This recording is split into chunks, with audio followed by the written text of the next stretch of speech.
touch the skies. Cheltenham Town and Forest Green, Gloucester City stands so keen. Talk of the county, loud and clear. Good morning and welcome to another episode of Talk of the County Podcast, sponsored by BAM Recruitment. They find better matches than most football managers in a January transfer window.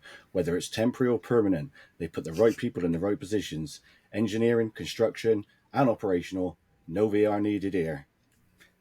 Well done. Gents. Yeah, thank you. Good morning, boys. So for Point of the Podcast, we've got Dave Angel. Good morning, Dave. Good morning. Chris Howes. Good morning, Chris. Morning, guys. Take that smile off your face, you're going to upset Sean. And good morning, Sean. How are you, Sean, after that long journey back from Carlisle yesterday? Yeah, a bit tired, but plowing through. I haven't had my morning coffee yet. Fair play to you. Get the violin out for you, Sean. Don't worry, mate. Well, I can't take all the abuse that I got back on the coach last night from a 2-year-old. You haven't finished yet, boy. We'll get to that one. Yeah, so we got hopefully a bit of a shorter pod today, but still a busy one. So we'll start off with you, Chris, where we go around the grounds. Yeah, thanks, Dan. Around the Ground, sponsored by M&N Discos. For any event, party, wedding or function, contact M&N Discos on the link in the description for your music and karaoke needs. We start with Cheltenham Town women, who last Sunday picked up a brilliant 2-1 win away at AFC Wimbledon with goals from Meg Arner and Bella Hall. This win sees Cheltenham up to 8th in the Women's National League Southern Premier Division.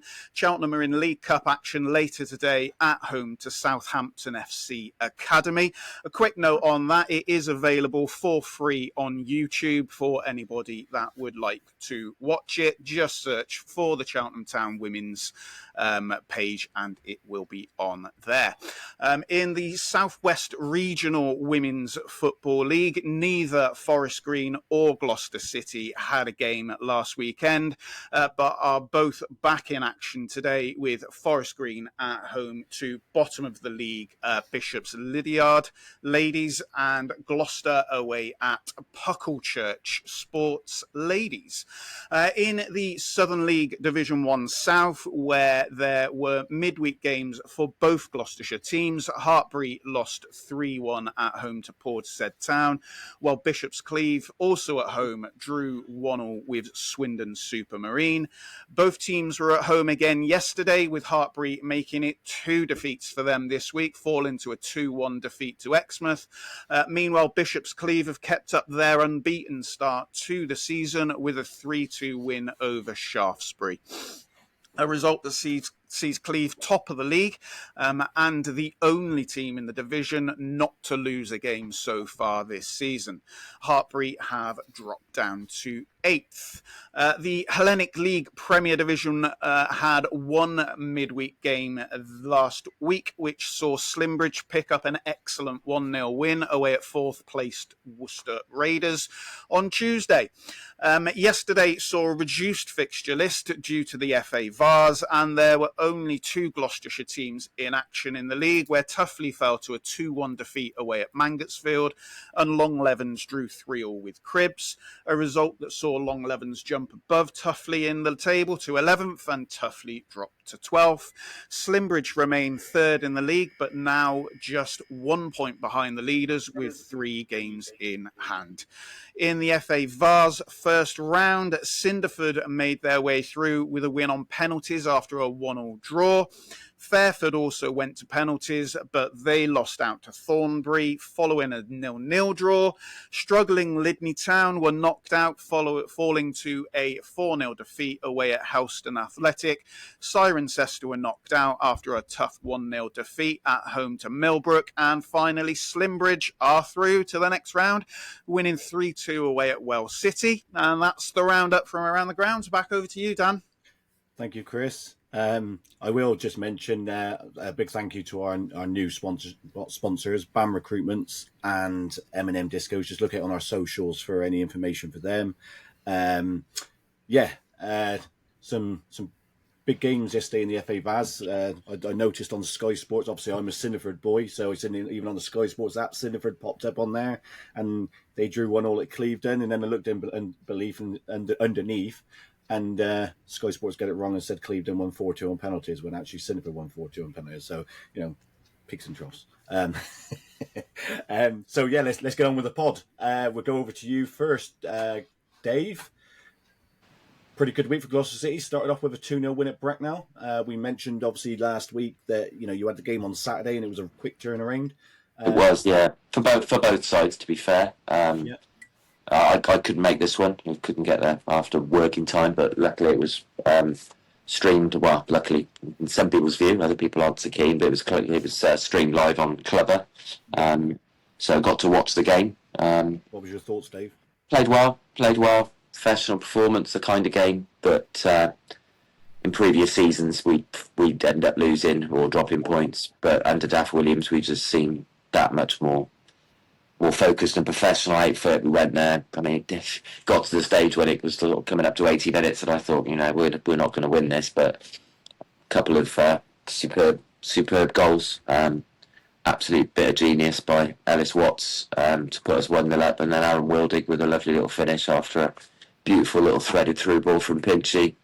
So yeah, looked quite comfortable 2-0 at the end. It's obviously took a while to get there, but yeah, great result away from home at the bottom of the league club, which has been our Achilles heel. These games away, midweek games away at teams that are struggling, and we traditionally used to flounder, but no longer.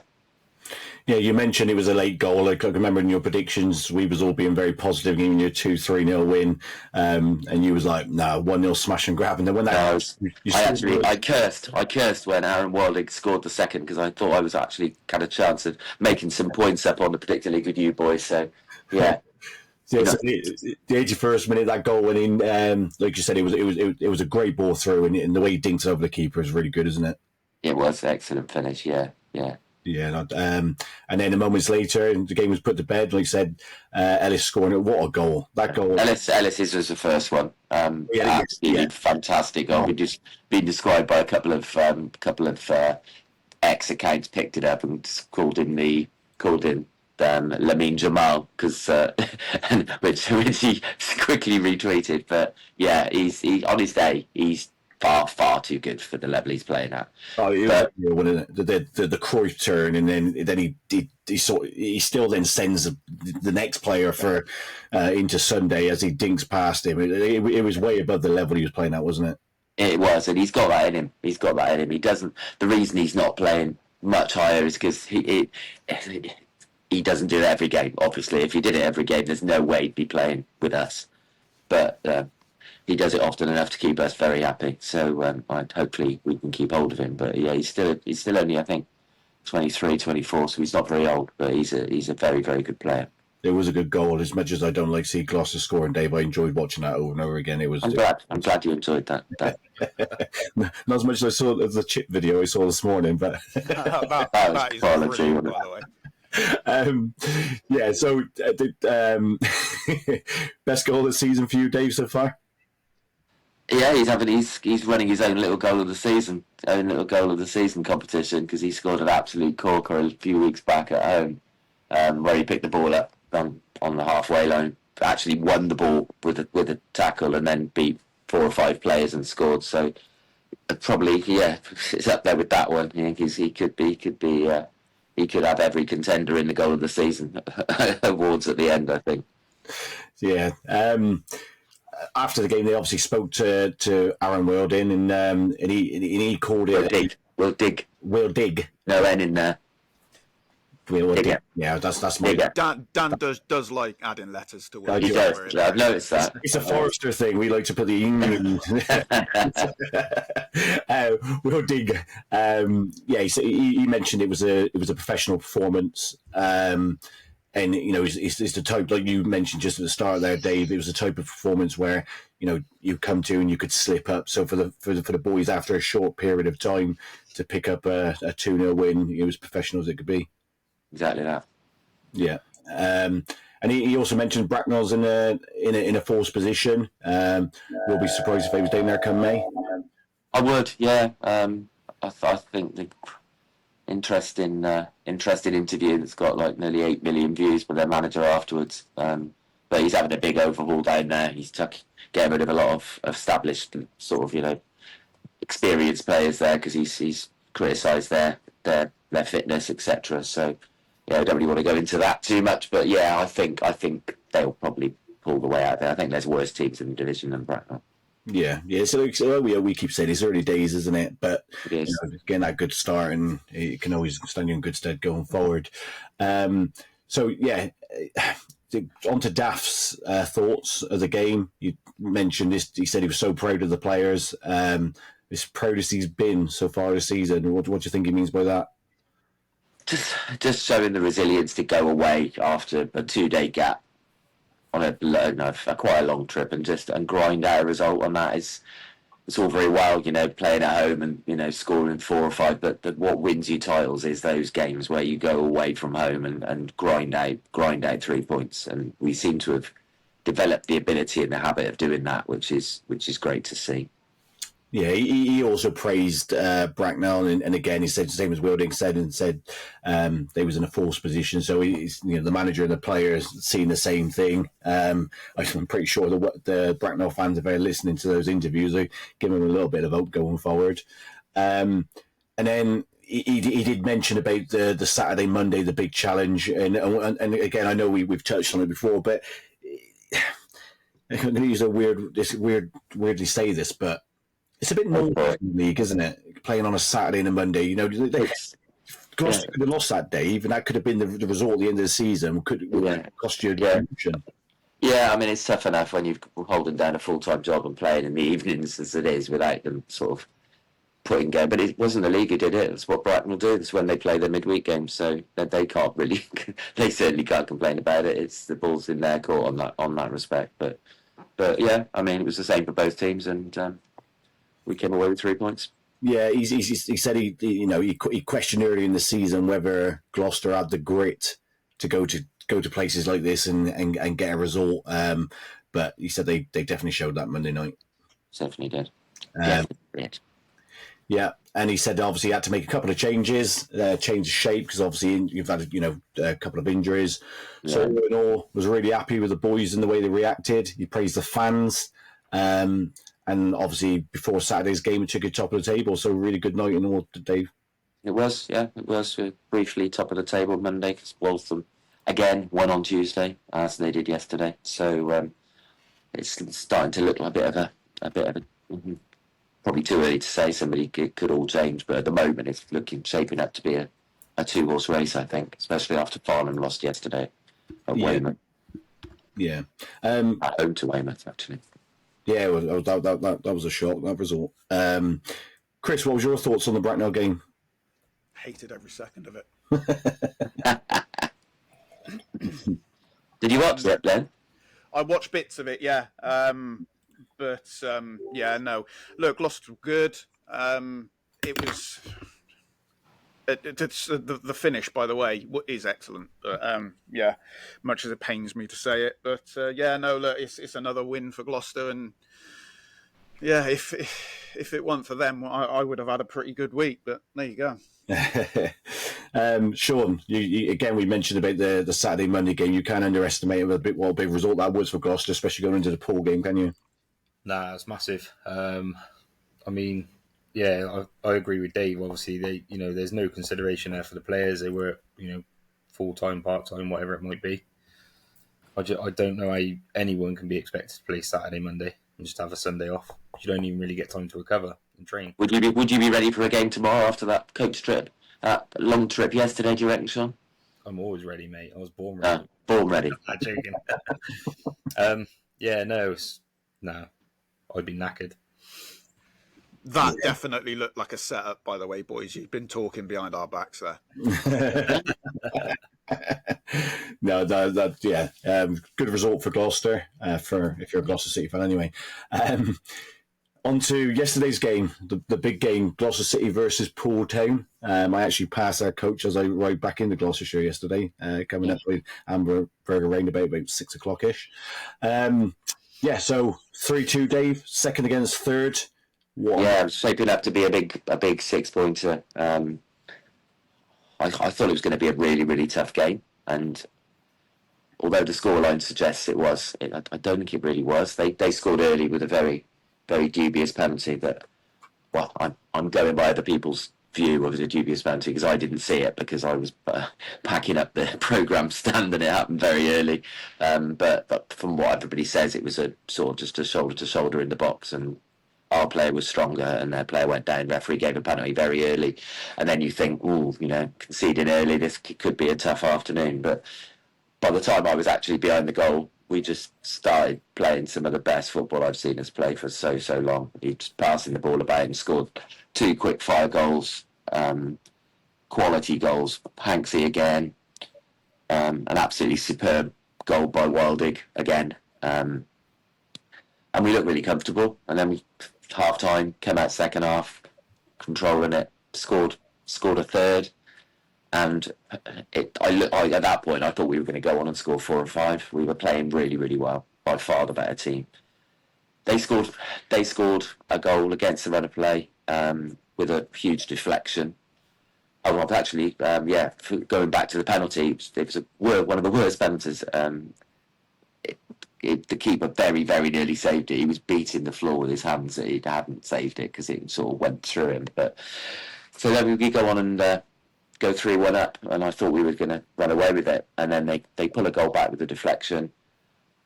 And at that stage, normally you're like, squeaky bum time, thinking, I'm going to throw away. But I really didn't feel we were, and I thought if anybody was going to score another one, we were going to make it. We were going to make it 4-2.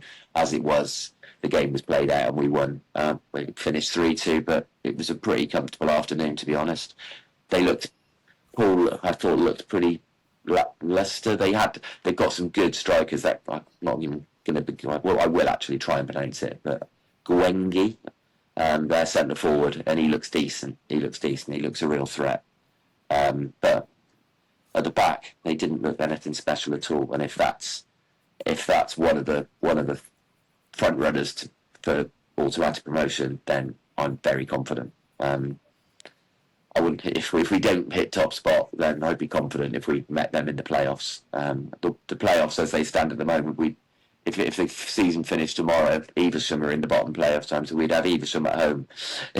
I'd be confident there. I think it could be our season. I don't want to talk too soon, but we're looking pretty good. Starting to sound like Forest Green fans, Dave.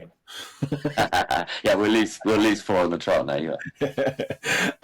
You mentioned obviously you went 1 down after 7 minutes, and the question was going to be, was it a penalty? I think Daft said it wasn't a penalty as well.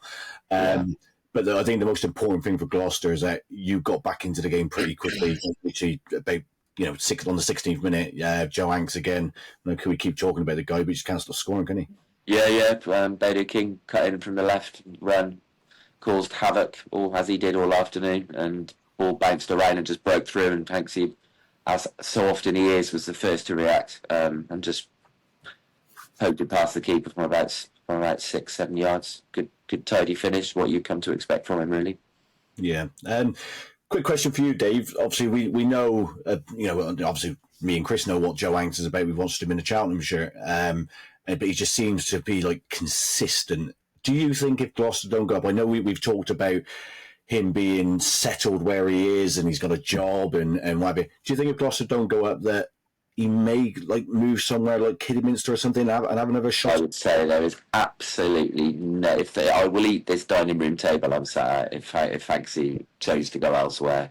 He left before because his hand was forced because he had no choice. He's a policeman, and we went full time for a bizarre and brief season, which sort of forced a lot of those players out because they just couldn't do it. We started training in the day. He left, went to Chippenham. He had some great times at Chippenham, great FA Cup runs and stuff. But you could tell he's just really pleased to be home. And I think he's 300 appearances up, and I think he'll play out his career with us for as long as he carries on playing, which hopefully is a long time. He's about 30 now, I think. So hopefully he's got another 3 or 4 seasons in him. Yeah, that's a good point, isn't it? Like you're getting a lot of clubs now because there's a lot of money in football, even down at Southern Premier level, wanting to go full time. I think the lower you go, full-time only benefits if you're a young player, doesn't it? I think if you're someone like Hanks' age who's got a settled job, he's not going to give up a career for free. Why would you consider it? It's just yeah, exactly that. No, he's doing well.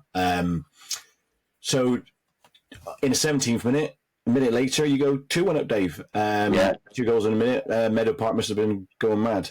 It was, yeah. It was the atmosphere was. I think I sent you a video.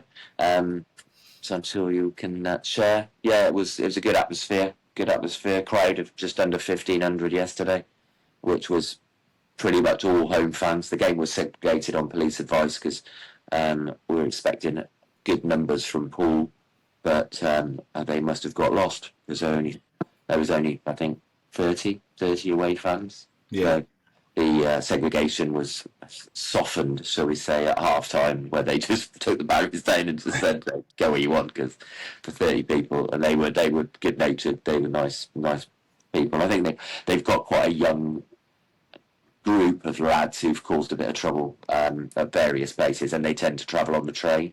But apparently there were no trains yesterday, so they couldn't get here. So we missed out on a few numbers, but we also missed out on any potential drama. So we have 1,450 City fans there, who all, I'm sure, thoroughly enjoyed themselves, and hopefully will come back on Tuesday. Yeah, Aaron Wildig scored 2 in 2 games now. We just mentioned him. Obviously, scored at Bracknell. He won't be scoring on Tuesday. That's for sure. I got that underneath. But he does. He scores 2. It's been a good week for him. Is he becoming we talked about Joe Hanks. Is he becoming one of the most important players for Gloucester? I'd say so. Yeah, he's just got absolute. He's just a Rolls Royce at this level. He just looks like he's got so much time on the ball. I mean, ironically, he could have been playing against you yesterday, couldn't he? Because he was offered another year contract by Newport as captain, but decided he wanted. What's the reason behind that, Dave? Why did he turn down staying professional?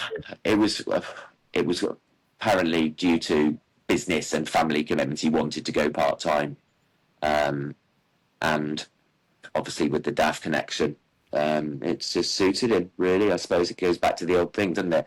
If Newport offered him less money for another year contract and he's got a job where he's moving into a business or whatever, then he can earn X amount and plus supplement that with a part-time football wage, then maybe he was better off that way. But all I know is that he's a dream to have in your team in the Southern Prem, though I hope he will be back soon, because he made the ball was played out yesterday late, so not too late in the second half, down the channels, down the right, and he chased it, and after about 10 paces chasing it, he pulled up holding his hamstring, and then gave it the straight away, and he was straight off. So Dad said he only felt a bit of a twinge, and it was more precautionary, but I hope that's the case, because he'd be a big loss if he's done his hamstring and he's out for a while. Yeah. How old is he?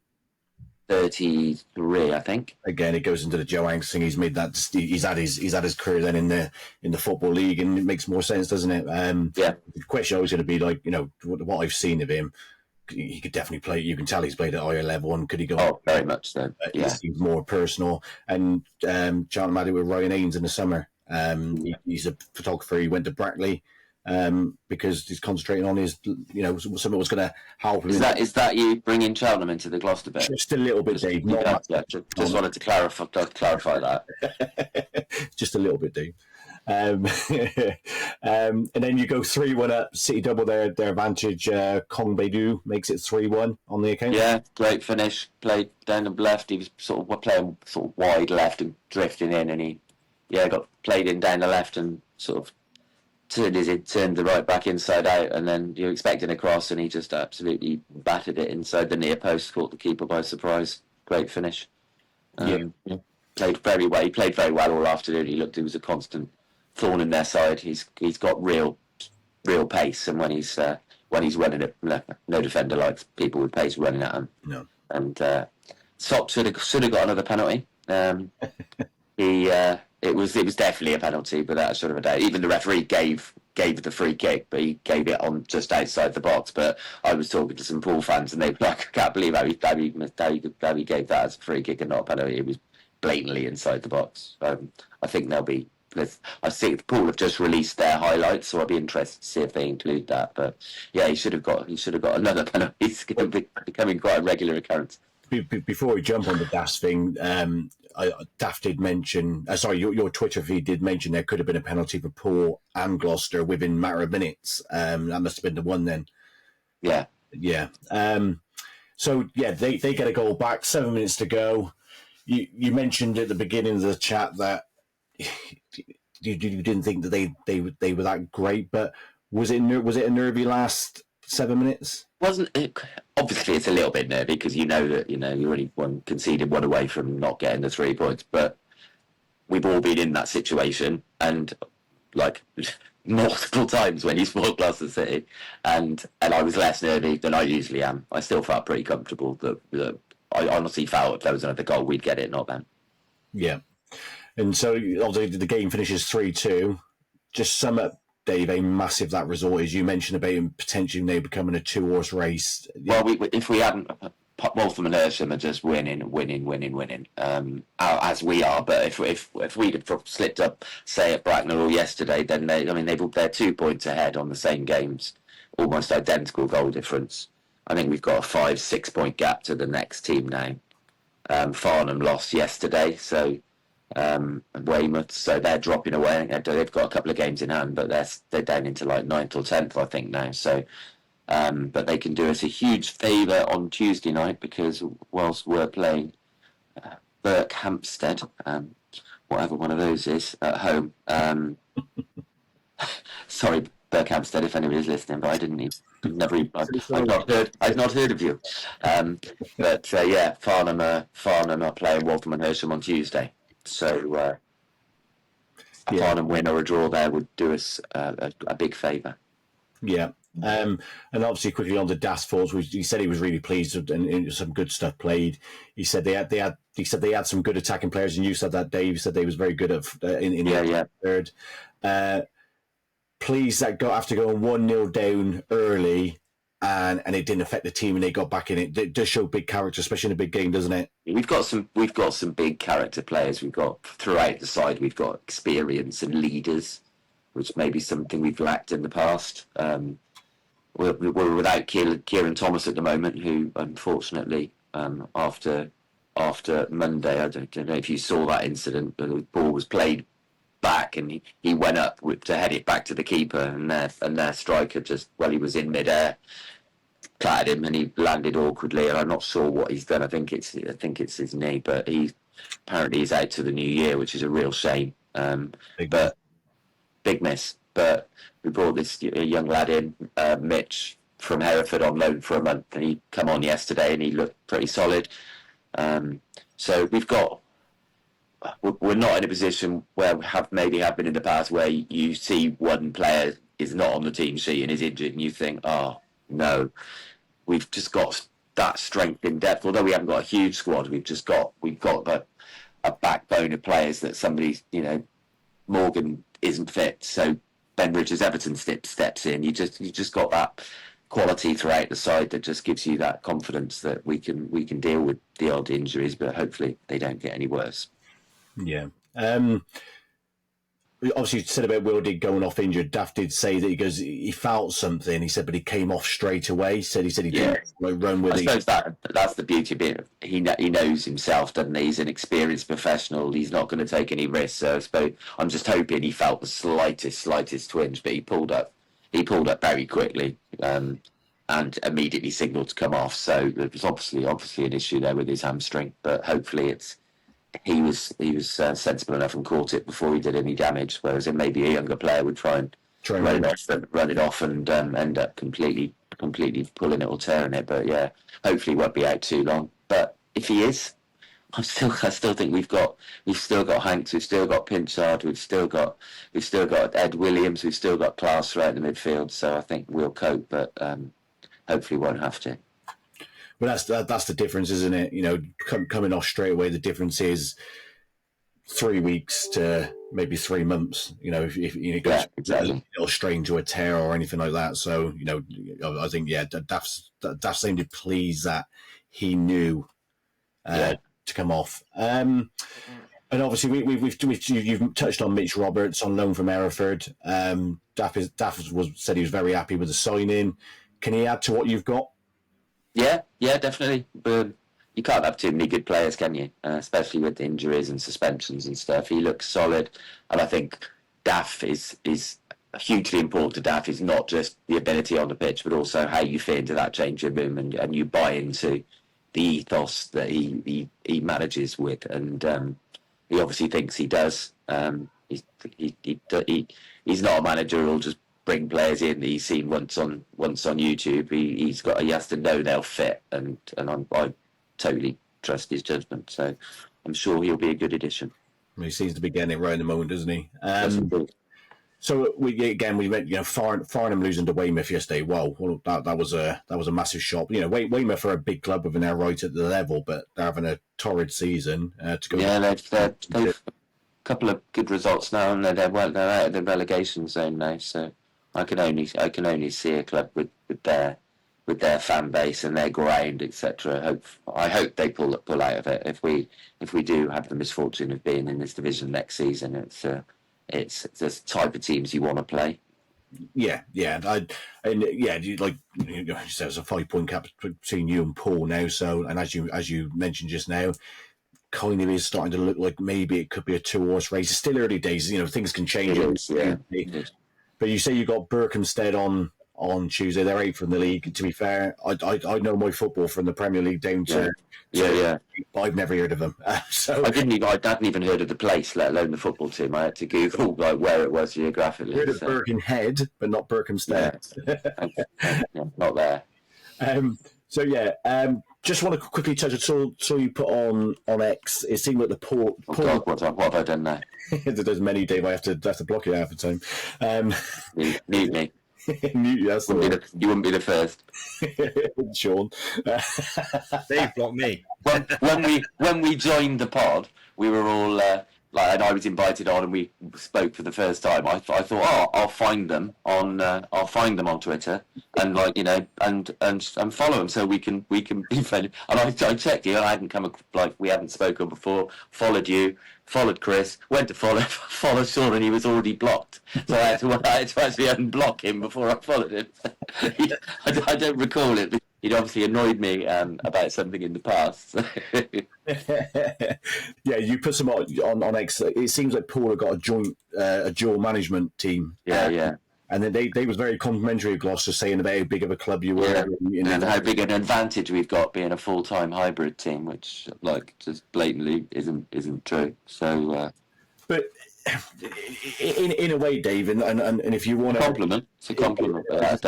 If you want to snippet this part of the pod forever to keep it as my compliment towards Gloucester City, I look at Gloucester City in the Southern Premier League, and I look at the Gloucester City are a big club. I said to my partner that Gloucester City are too big to be in the Southern League. At the very minimum, I see Gloucester City as a Conference North, Conference South side. Yeah. Potential. If you did go up, I think the City would get behind you. And again, it hurts to say it, but like you said, there's over 1,400 fans there yesterday in the Southern Premier. That's probably what they're looking at. They're getting a big gates here, so that gives Gloucester a massive budget compared to a lot of clubs. I think you mentioned you played Hartbury the other day, and their average was 100. That's only a division below. Yeah. If you put it into context, Gloucester City, I look at Gloucester City, Avon Waterville, Louville, and Weymouth. They're definitely the 3 clubs I look at and go, probably too big to be in the Southern Premier. So I think that's probably where they're coming from. Do you agree? Yeah, but the thing is, there's no correlation with you look at how big a club is, and it's just a little bit, well, not a little bit, but a little bit in football in terms compared to the Prem can make a huge difference. And then you end up with teams like Waltham and Hersham, like at the top of the league when they play in a leisure centre. Nobody deserves anything. You're at the level. You're at the level you deserve to be by what you do on the pitch, aren't you? So, that's what I agree. Sorry, Sean? That's what I've been saying quite a bit this season, because obviously, you've had like Carlisle. You've been fans saying giving quite a it- lot this season, Sean. but not about referees. He doesn't speak about We referees. shouldn't be in this league, but no, you should be in this league. Yeah, of you course get we should, 9,000 at home, but Yeah. you've had a double relegation, very much like we did. You're where you are, and you are a National League club, whether you believe you are or not. But, you know, again, sorry for bringing Cheltenham up, guys, but I'm a Cheltenham fan. Cheltenham were in League One. You know, we're average. Were they? We was in League One, Dave. Yeah. Oh, no, I missed that. You probably don't look that far. Nobody mentioned it. But the average in 4.5, we was getting against like your Sheffield Wednesdays and always getting almost 6,000. But you got Bradford, who was in League Two, getting 22,000. So you're right. You're where you deserve to be. Bournemouth in the Premier League getting 11,000. Bradford in League One are getting 24,000 now. So again, you're where you deserve to be. It's how clubs run. So, but you know that's my compliment for Gloucester City. Are you feeling okay, Dan? I think it must have been the win yesterday, but we're Going down with I was something. just about to say, you had Sean blocked. Dan's trying to get himself blocked by me. On my phone, Chris says blocked, unblocked, blocked, unblocked. So all in all, Dave, really good week for Gloucester. Excellent week. Yeah, played 6 games at home, won them all, won the last 5. Can't ask for more, really. Just hope it continues. Yeah. Chris, your thoughts on Gloucester this week before we move on? Like I've already said it. It would have been a perfect week for me if Gloucester lost, but they ruined it for me. Sean? Sorry, Chris. We're getting on to Forest Green now, but it hasn't been a very good week for Forest Green with Cheltenham and Gloucester winning. And Forest Green losing. And Forest Green losing. And ironically, it looks like... Twice. I think Sean's frozen at Yeah. that point, which is perfect. Yeah, sorry, lads, my internet went. Or he's had a stroke. Right. Let's move on to Forest Green Rovers. Sean, I've just got a little message for you, which I'll play out.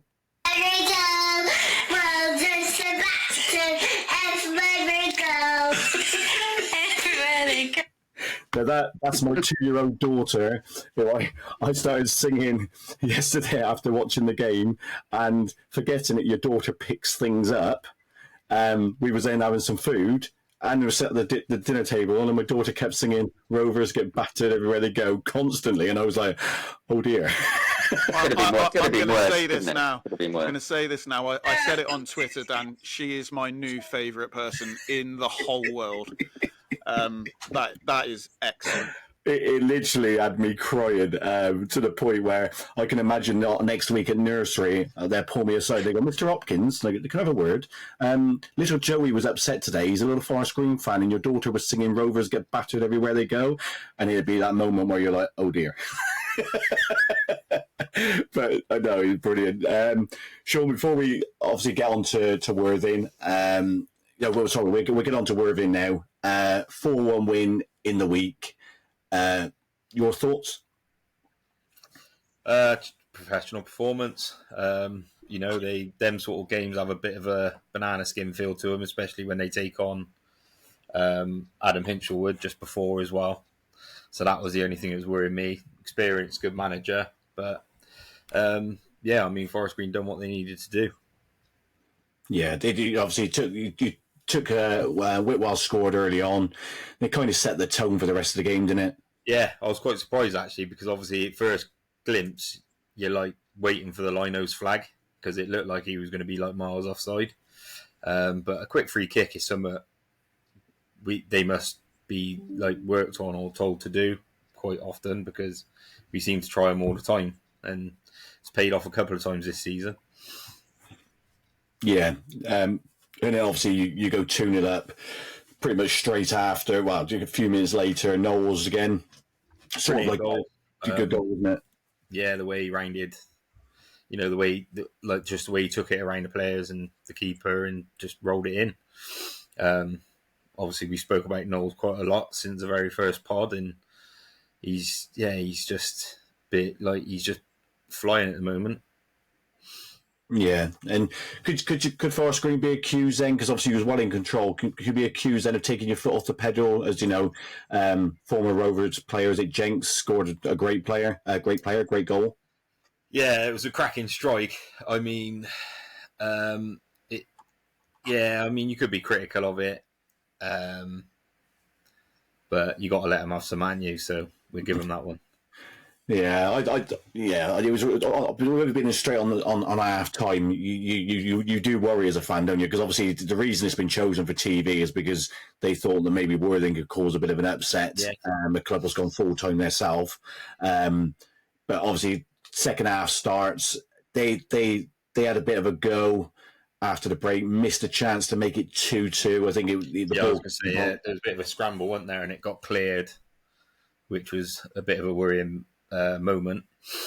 But then, and then obviously we go down, obviously in a cracking finish by Bunker, mind. I mean, left footed as well. Yeah. Like, the thing with Bunker is he's like I wouldn't say I haven't been his biggest fan, but I think he's very safe. He plays. I thought last season he played it a lot sideways and backwards, but under Robbie, I think that's changing a little bit, and he just he is a good player. To be fair to him, he is a good player, and he has got a finish in him because he had a little spell last season under Cots. I think it was where he scored quite a few goals in so many games. Yeah, you say obviously Bunker scored. He did. It was 20 minutes to go. It killed off the game. And like I said, they never really looked like worrying Rovers today. Once you got that third goal, it properly killed, didn't it? Yeah, that pretty much killed it off. And then obviously they got a penalty, which Jaden Clark tucked away. Which you'd probably say that was a penalty as well. Yeah, it was a silly challenge. When I saw it on telly, like, you know, you're always looking for kind of an excuse to say when, you know, there wasn't a penalty or anything, but you know, you couldn't really argue with it. I think even Chris put in the chat, like, you know, no arguments. You know, it was a bit like your penalty yesterday. He's kind of, you know, he's got hold of him and he hasn't let go at the right time. And yeah, I mean, obviously I saw it and I saw the replay. I missed it in real time. I saw the replay and I saw Chris's message. And yeah, I mean, it was a penalty. I think the game had already, like you said, had gone then. So very similar to yesterday. I mean, we'll get on to yesterday's, but I think it was the same as yesterday. We obviously conceded that penalty, but I think the game had already gone then as well. So yeah, and obviously you mentioned Clark then killed the game off with that penalty. It was, like I said, as somebody watching, obviously you want to see a cup upset, but it was really easy, I thought, for Forest Green. I thought it was one of those disappointing ones when you'll see like a Man City in a cup game and you're thinking, right, this could be great, and within like 10-15 minutes they're 3-0 up, and then you can tell the commentators, even his enthusiasm's like talking at a really low kind of pace because he's like, just get me to 90 minutes now, this game's done and dusted. Yeah. It was one of them, wasn't it? Yeah, it was, yeah. Obviously, yeah, you're always worried, like I said, you're always worried it's a potential banana skin. But yeah, they kept it professional, done what they needed to do, scored some good goals. And yeah, it was just nice to get through and into the first round. So yeah, the first round draw was made, Luton away. I still think, personally, this game's not as exciting as people make out, but because of Robbie Savage and Jack Wilshere now going on there, I think the TV are kind of excited, two ex-Premier League players. Did you expect to get on telly? I had a feeling it would.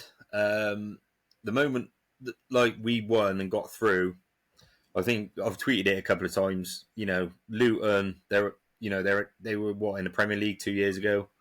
They're quite sort of underperforming in League One at the moment. Obviously lost their manager and they've taken on Jack Wilshere. You know, and I'm not trying to run away with sort of anything. It's just, you know, when you look at things, Luton are underperforming and Forest Green have been doing, you know, quite well this season. And I think they're looking at that and there's a chance of an upset. Obviously, you've got two big name managers and Jack Wilshere's first game in charge, first manager, sort of proper managerial job. So it sort of kind of had all the makings of a TV game for me. It was always going to be on TV, wasn't it? I mean, if they tried, yes, obviously all Forest Green and Luton fans, but what they try and attract is the neutral who's going to have an interest in the game, aren't they? And ticks all the boxes for that, doesn't it? It was never in doubt, I'd say. Yeah. Do we think though? Do we think if Wiltshire is not appointed at Luton, it gets TV?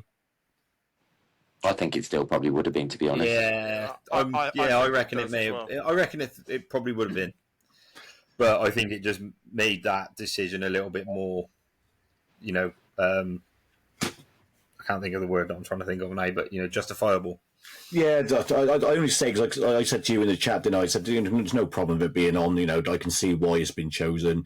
And to be fair, a lot of the non-league clubs who I thought should be on telly have got on telly. The only one I think was missed out, and I think they're quite annoyed as well, is that you've got a Yorkshire derby in Barnsley against York City, which has been overlooked. So maybe someone might go, well, should that be on instead of Forest Green and Luton? I don't know. To be fair, I mean that's another one. Like, I look at that similar to Forest Green really, and Luton. It's League One against National League. I haven't looked at the TV fixtures properly, but I'm sure the TV could have squeezed that one in if they wanted to. Yeah. If I scrolled through the TV listings and there was Forest Green versus Luton or Barnsley versus York, there's only one game I'm flicking to, and I think most people would be the same, to be honest, unless maybe you live in Yorkshire. So. Barnsley, York. That's what I mean. If you live up that way, you're probably going to have your eyes on that game. Yeah. This way, you're going to have your eyes on our game. But what can't be choosing things based on Northerners, can we? Eh? Can't be choosing what things annoys me, based and I on know Northern Dan, you're going to people. touch on it towards the end, is they can get these games on the TV. They can get more games on there. You look, when the Premier League's on, they're playing Friday nights, they're playing Saturday early, Saturday at 5:30, sometimes Saturday at 7:30 or 8 o'clock. Sunday, what was it, like 2, 4, and 8 as well? Yeah. Monday night. There's windows there to get all these games on. They're obviously choosing not to, but they could be doing more. I think, apart from, like I said, maybe the question of the York and Barnsley game, I think they've got it right. I think like your Maldens and Tiptrees and all that, usually because they're away to a big team, they don't usually get on, but it's good to see that they're getting their time in the limelight. So you can't really, there's no, I don't think there's any arguments there in terms of the selections. It was just, like I said, general question. Did you think it was more? Yeah. No, I agree. I like I said, I think it has. I always had a feeling it was going to be on the telly as soon as the draw was done. But like I said, I haven't looked at the TV selections, but I do agree. I think York v Barnsley was another one that could have been on the telly and probably, should have been on the telly. They could have made space for it.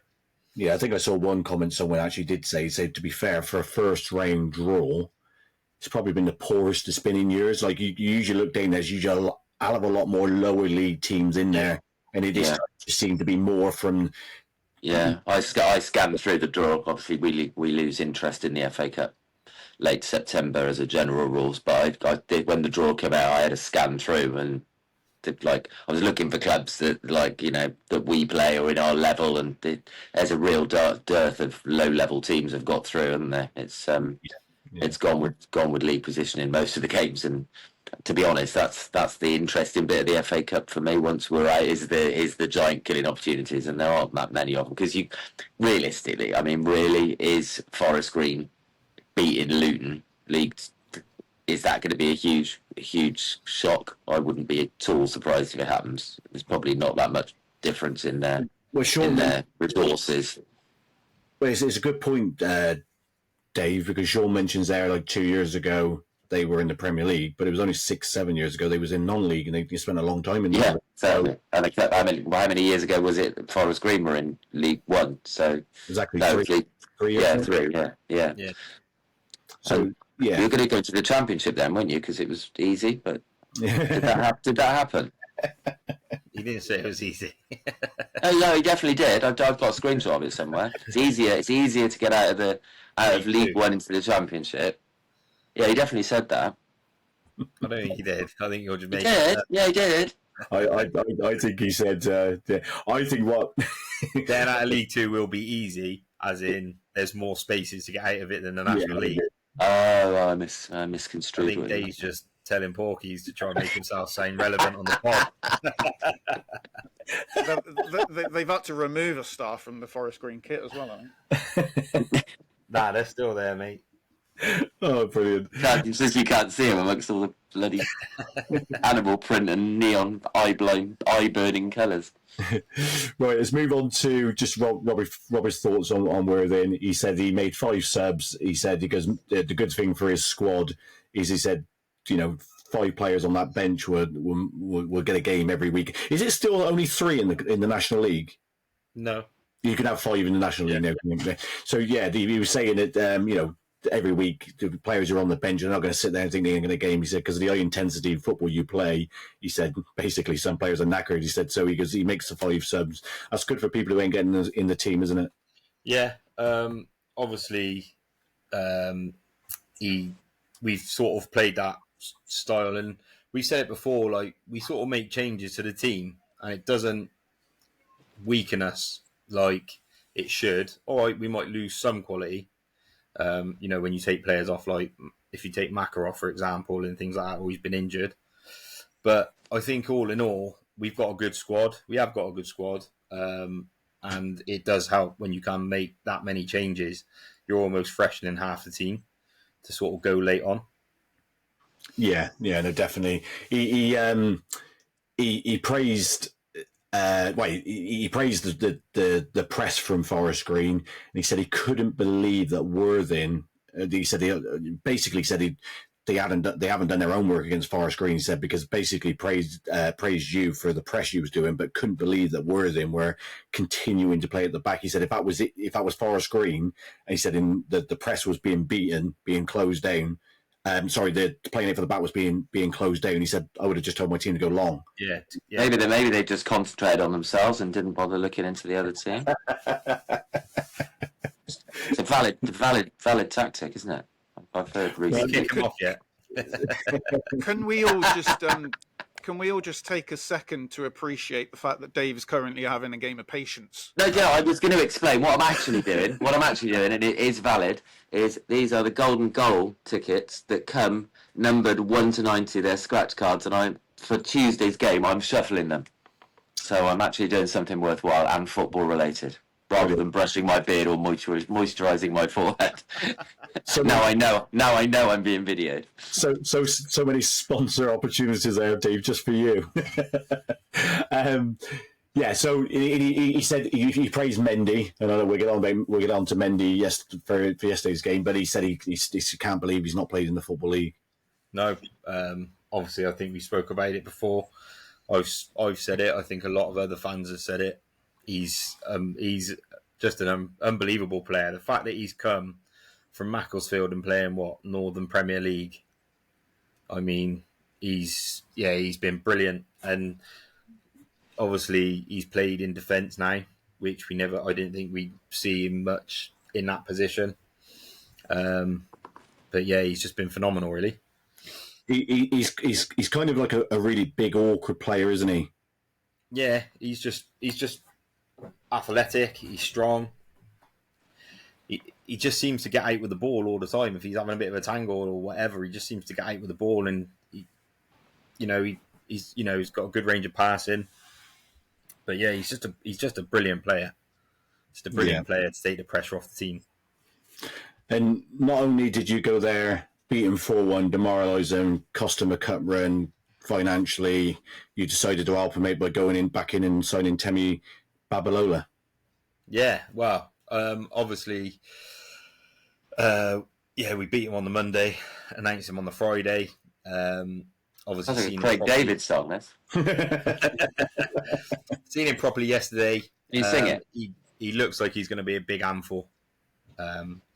He's obviously youngish as well. He's only 24, but he's a proper unit. So yeah, I'm interested. I think I read he had like 8 goals in 14 games or something.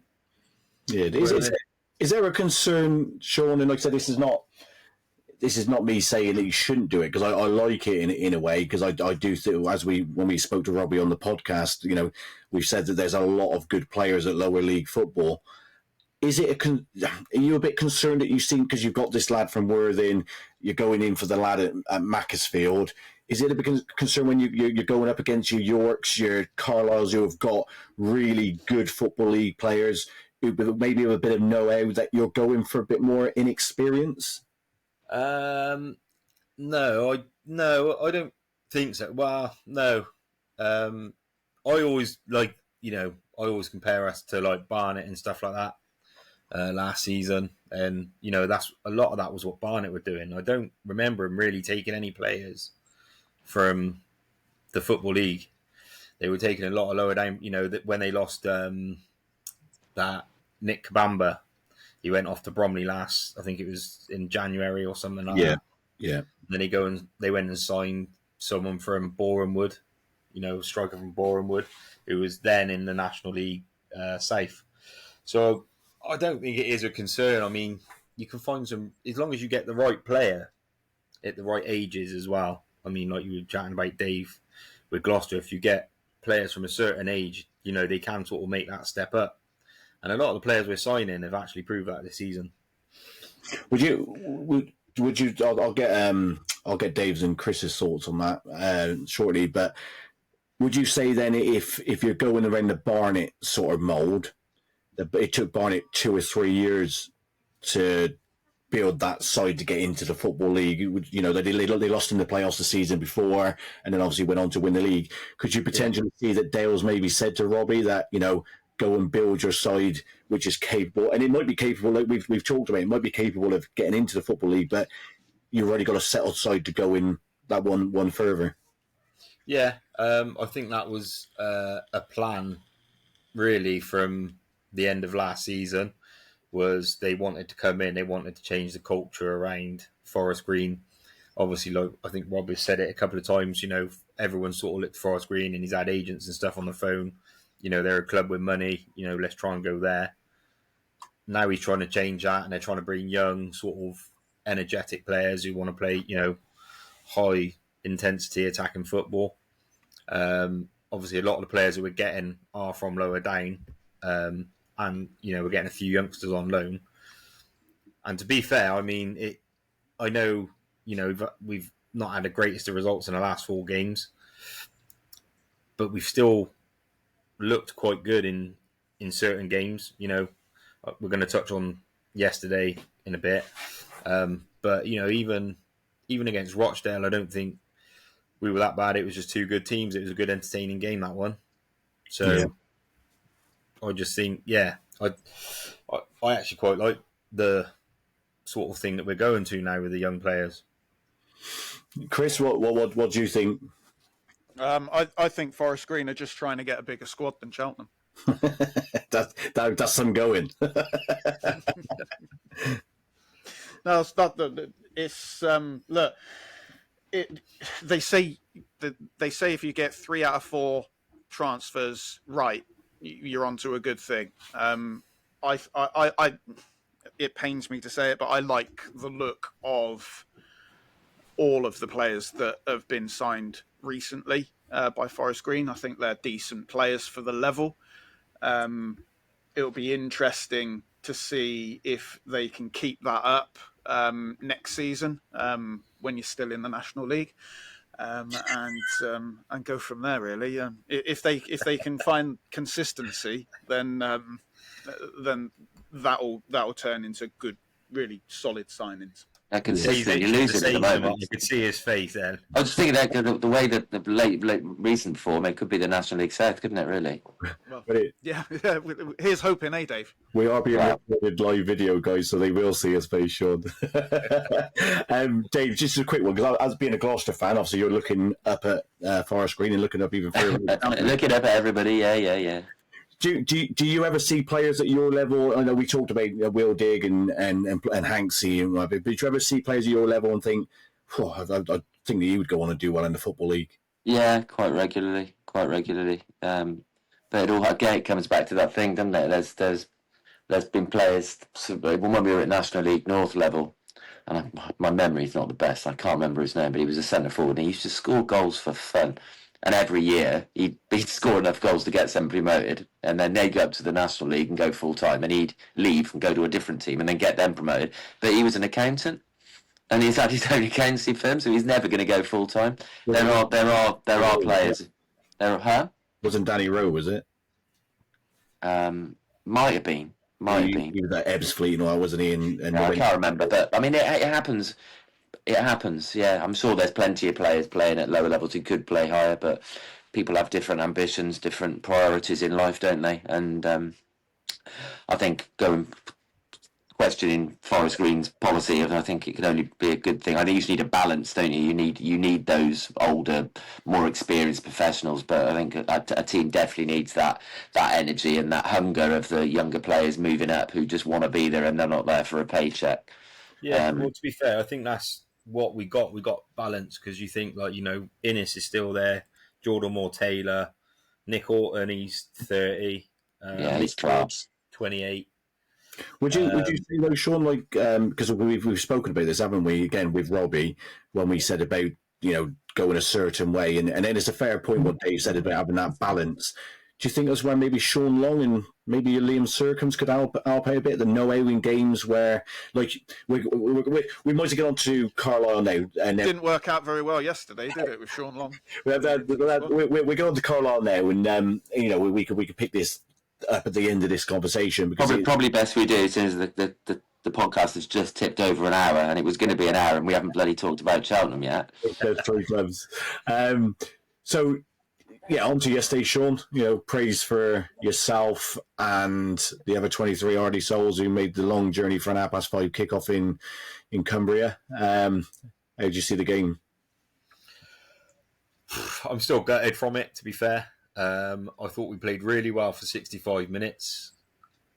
I think we gifted Carlisle their goals. I've spoke about him quite a bit. Like, you can't give Regan Linney a chance because he's going to score 9 out of 10 of them. He's a cracking clinical striker. But I just thought, yeah, we played really well. I mean, the sending off change of game, I do think it was a sending off, 100%. You're on a yellow card. He's left a leg hanging out and tripped, like, whether he's touched him or not, the bloke's gone over him. The referee is only ever going to send him off for that. And I feel sorry for Mendy because, he's had such a good season. No one blamed him, to be fair. Like, I didn't see anyone in the crowd. Everyone was sort of sticking behind him. But that just, made a tough game away in front of a big Carlisle crowd who was, to be fair to them, they were very loud. What was the crowd yesterday? Sorry? How many were there yesterday? I think it was like 8,800. 8.5, I think, yeah. But yeah, I mean, it just made an already tough sort of game. To be fair, I thought we matched them up, with 10 players. I thought we matched them up, but I thought we would just see it out. And then, as you boys probably saw, it was like the last sort of 10 minutes. And it was a good finish. I mean, the guy had plenty of space to just open his body up and just play it into that corner. It was only, but he still had to execute it, and he did, unfortunately. And I think at that point the game was sort of gone then. Obviously, they had the penalty, which from where I was stood, I didn't think it was. I thought it was a bit soft. I thought, they were both pulling each other, and then the referee it looked like he went to give us a free kick, and then he's quickly switched it and gone to a penalty. But now I saw the replay, and yeah, I mean, you can't pull someone back like that. Yeah. And before we go on and talk about the points in the game, we've had a voice message from Martin Williams, who's a Forest Green fan. I believe he was on the coach review yesterday, Sean. Okay. So he sent in, this is what he sent in to after yesterday's game. Just a quick thought on yesterday's game. Went up to Carlisle to watch Carlisle beat Forest Green Rovers. Obviously, Forest Green lost 4-2, but I don't think the result reflected the game. Forest Green were in control for a large majority of the game, and even though they fell behind twice, they came back.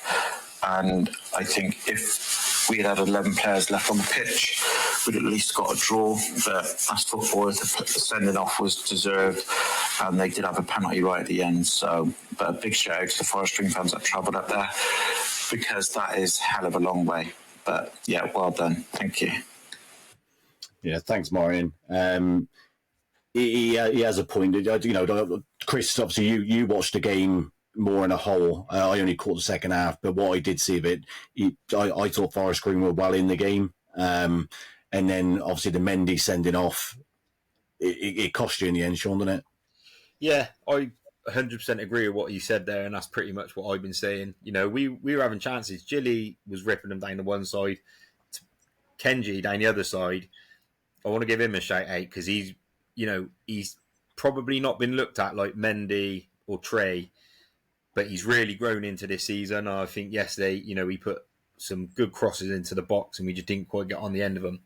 But yeah, for me, that's just how football goes sometimes. I watched Mark Hughes' interview and he must have watched a completely different game to me because he was telling me how well Carlisle had played.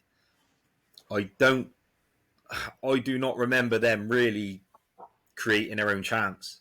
We literally gave them their goals. If it hadn't been for us having an off day, not an off day, but we haven't made that many mistakes in a single match, I don't think, this season. And he was there going, oh, they're not Premier League footballers, they're National League footballers. And I think he was looking at it like Robbie was being disrespectful in trying to play that style of football. You see mistakes happen in the Premier League. It's not like the Premier League's perfect and no one makes a mistake in that league.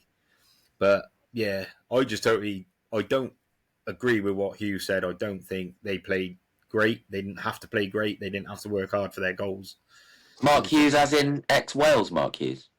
Yeah. Is he their manager, is he? Wow. Yeah.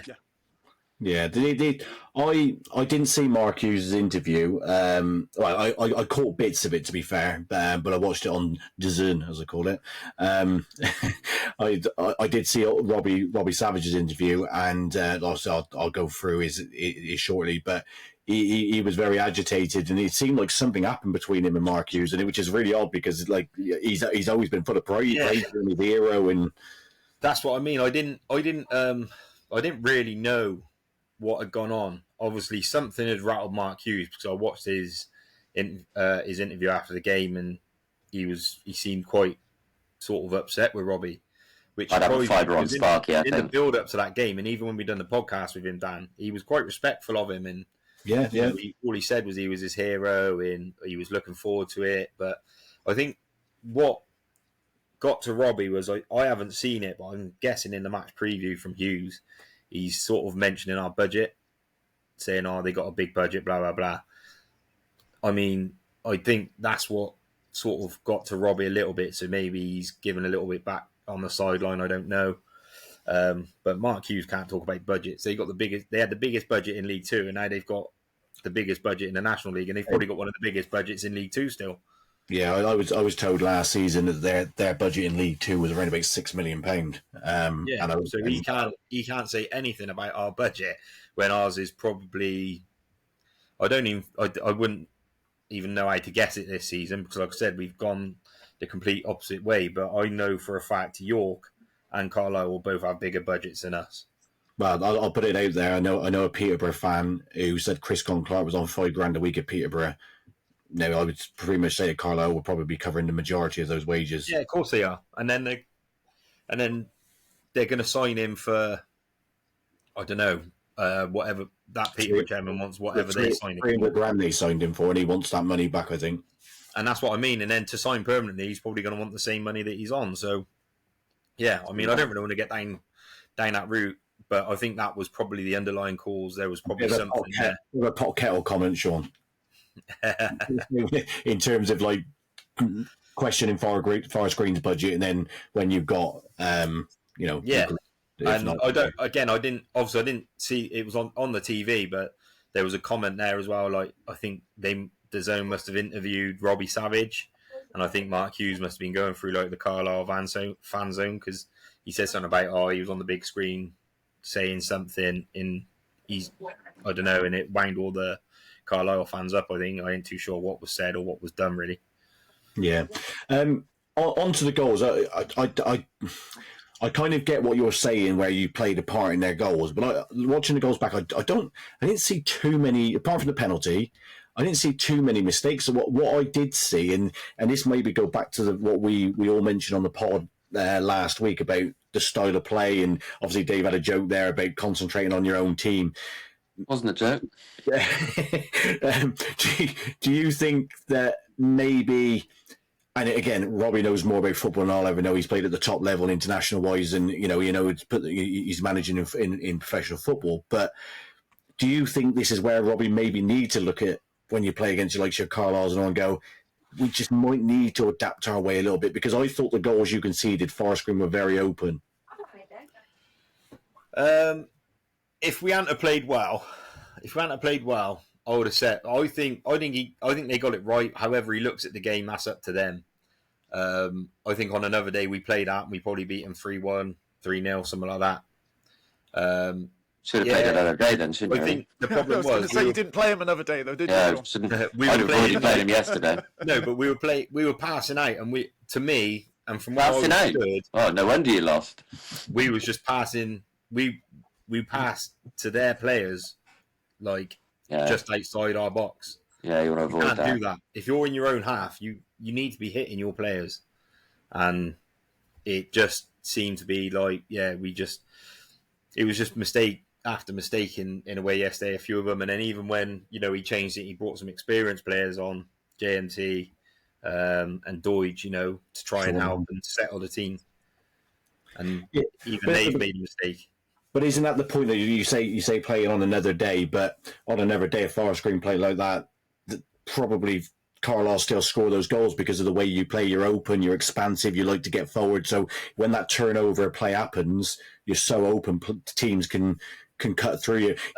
You might get away again, and they listen to this pod, but you might get away with it against an Altrincham, against a Fylde, but you're not going to get away with it against a Carlisle. Yeah, you may do, but I mean, you boys can correct me if I'm wrong here.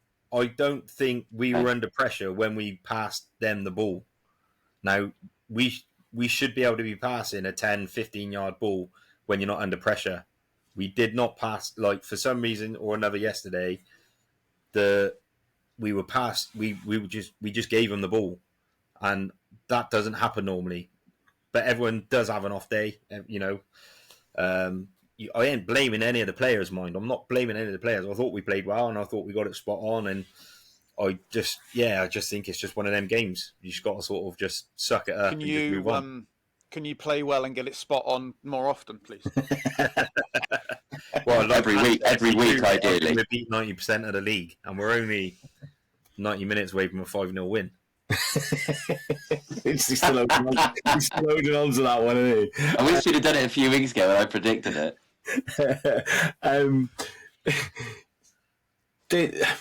You are right. Like I said, Forest Green did play well, but then when obviously Mendy getting sent off, we spoke about him. Robbie spoke about him after the Worthing game. Can't believe he's not playing in the Football League. Do you think yesterday showed a bit of naivety in a player? Mendy would not have played in front of 8,500. Correct me if I'm wrong, but he probably hasn't played in front of 8,500 before. The atmosphere was there; it was quite hostile. It seemed like that on the radio when I drove back. I do. I think again, he's made a decision, and although he's 28, he's experienced, but I also think he just lacks a little bit of that at a higher level. He lacks a little bit of higher level experience. TV cameras, the crowd. We'll keep saying it, but players still do that in the Premier League. How many times do we see them in the Premier League dangle a leg when they're on a yellow and then they get sent off? It happens at all levels. It's just one of them things. I said it at the time, but when you're on the pitch and you've got your adrenaline and the game's moving fast, it's probably not as clear to think about it. But I would have let him run. He was quite far out. The chances are they may have scored, they may not have scored. But with 11 men, I don't think we lose that game.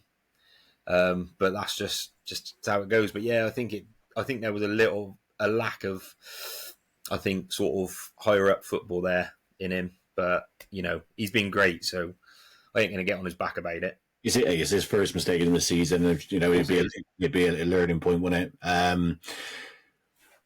Just the last one on the game. Regan Linney, he's a difference maker, isn't he? He's going to be a player who maybe difference between them finishing the playoffs and winning. He's a cracking striker. I think I said it a couple of weeks, or I can't remember if I tweeted it. For me, I think Regan Linney is probably one of the better strikers in the league above. I don't think there's many strikers. Strikers are hard to come by. You boys know that, and they are hard to come by. And I think when you look in League Two, I mean, how many strikers are in there that you think, oh, he's class? And I think if Carlisle go up, I think you'll see him do exactly what he's doing this season. I think he scored like 9 goals in total or something like that, or 11 goals in the league. He's a joint top goal scorer. It's just what he does. He's a goal scorer, and this is what I kept saying. These little mistakes where you're giving him half a chance. Don't get me wrong, his finishes were good. I mean, it looked like one was right in at the post. Like the keeper had no chance in getting that. And I think one was a left foot, one was a right foot. He's just, that's just what a good striker does. And his pass for the third goal was really good as well, wasn't it? Across the box and then I wasn't sure. I couldn't remember if it was him. It was only after when I was getting the tweets and that, but I wasn't sure who passed the ball then. I thought he'd already gone off, but obviously he got the assist. But he's a cracking player. So on to Robbie's thoughts after the game. Obviously, we've spoken about there's seemed to be a bit of beef between me and Mark Hughes, which was weird. Like I said, because even Mark Hughes, I seen his pre-match press conference. He was very complimentary of Robbie, and says he wears his heart on his sleeve. But yesterday we said about like sometimes he could be agitated about players arriving into the box late, but yesterday it just seemed very different. I don't know whether it was because it was such a big game, and he's seen it. You played well, but he mentions the poor mistakes, obviously leading to goals. He said he won't be having a drink with Mark after the game. He said, I'll be getting back on the bus and having a sulk. It really, really got to him yesterday. Yeah, like I said, something had gone on. I don't know what had gone on. I mean, Hughes was whipping up the crowd, like, start of the game. I'm not going to have a go at him for that. We've had Robbie dancing in the crowd when we've won. That is... You want your managers to get your fans on point, don't you? Something must have gone on, because Hugh said in his interview, he said that some stuff that Robbie says can be quite disrespectful. He said, I normally just ignore what he says. He said, but yesterday, he just felt he was quite disrespectful to people who's been in the game a long time. So I can only assume that he's referring to himself. And I don't know what was said or what he meant by that. But something had gone on. But, I think that's just a sign of, two managers.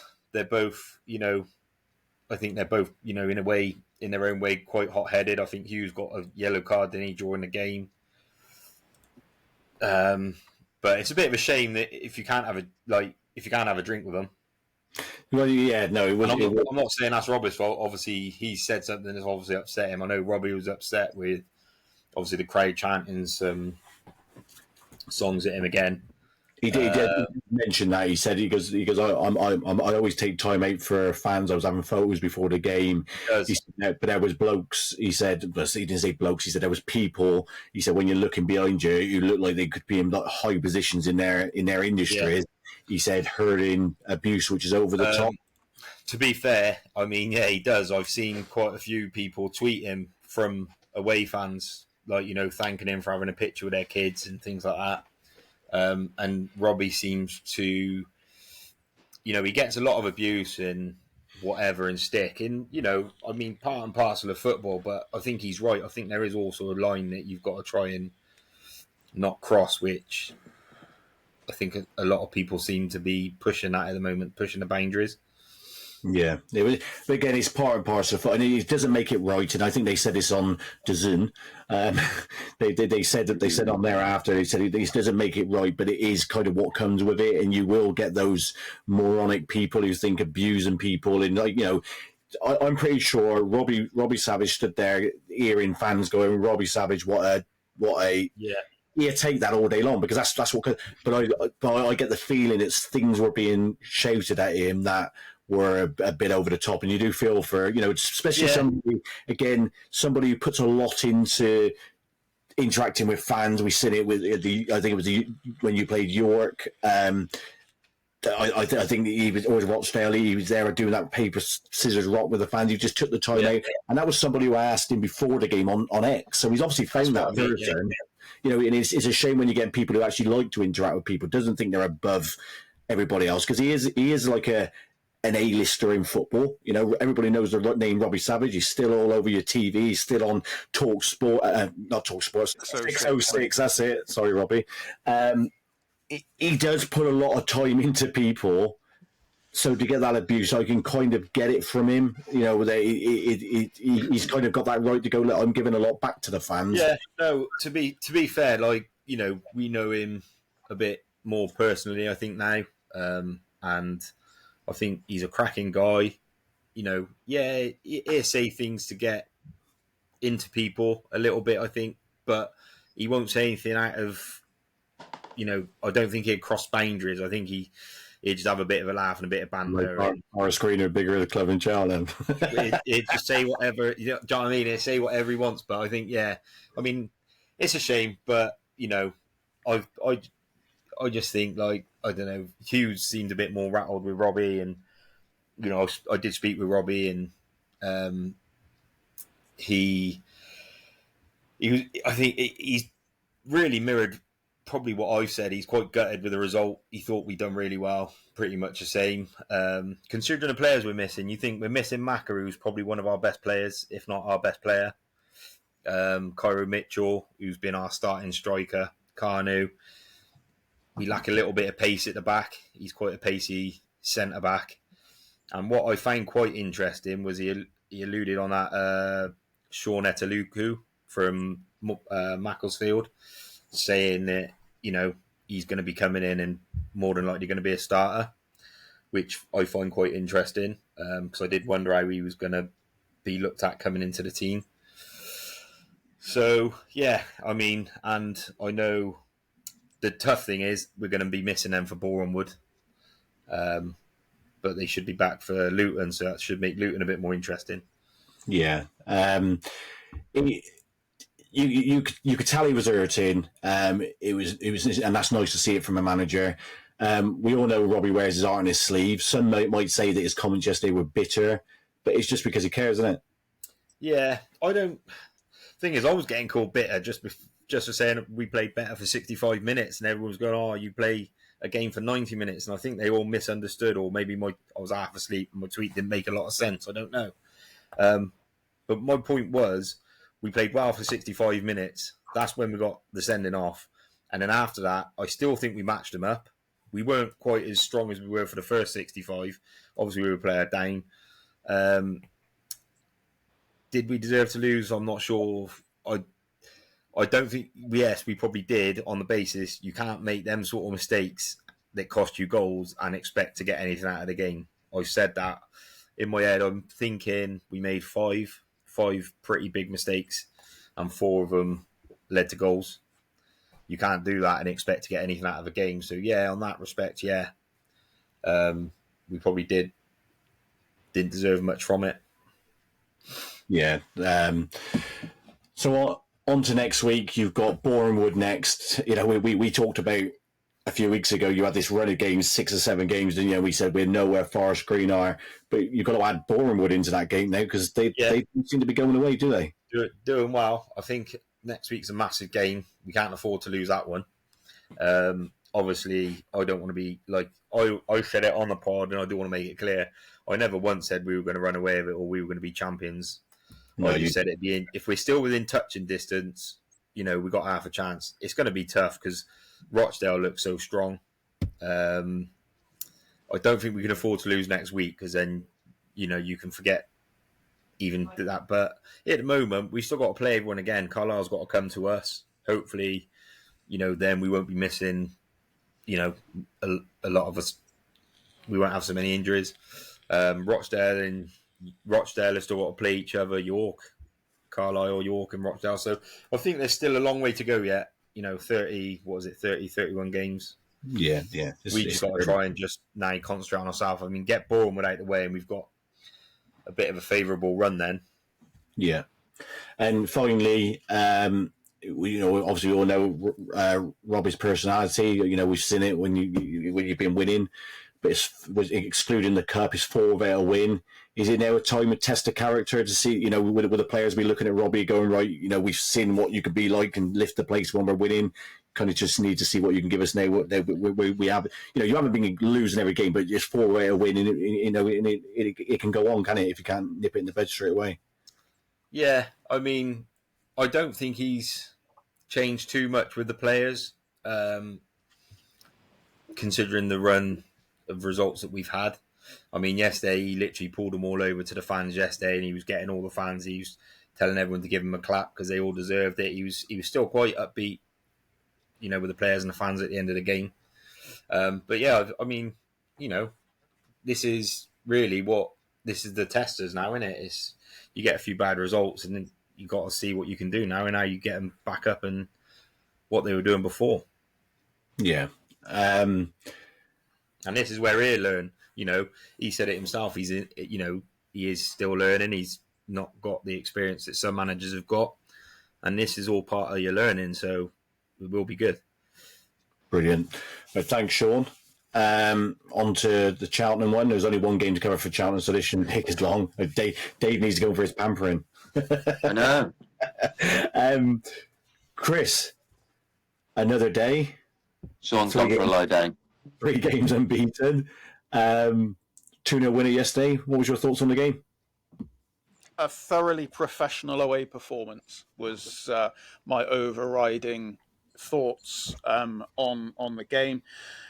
Never did I think we were in danger of conceding. Yes, they hit the post, but I wasn't worried at any point. Newport are a very, very poor team. Yeah, they was poor. Before we go on and talk about the game, we've got a voice note from Pete Matthews, and we'll see what he had to say about the game. Last Saturday was very nearly the perfect away performance, but no matter, this probably was the perfect away performance. What a transformation Steve Cotterill and the coaching team have managed to do.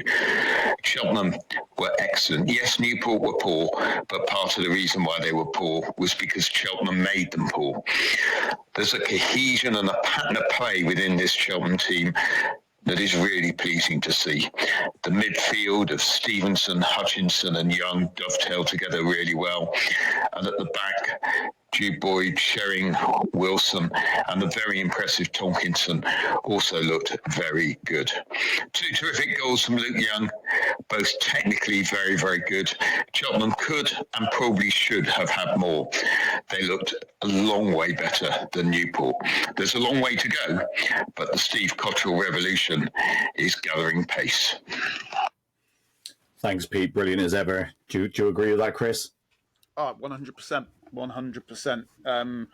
Couldn't agree with that anymore. It was, like I said, it was a thoroughly professional away performance.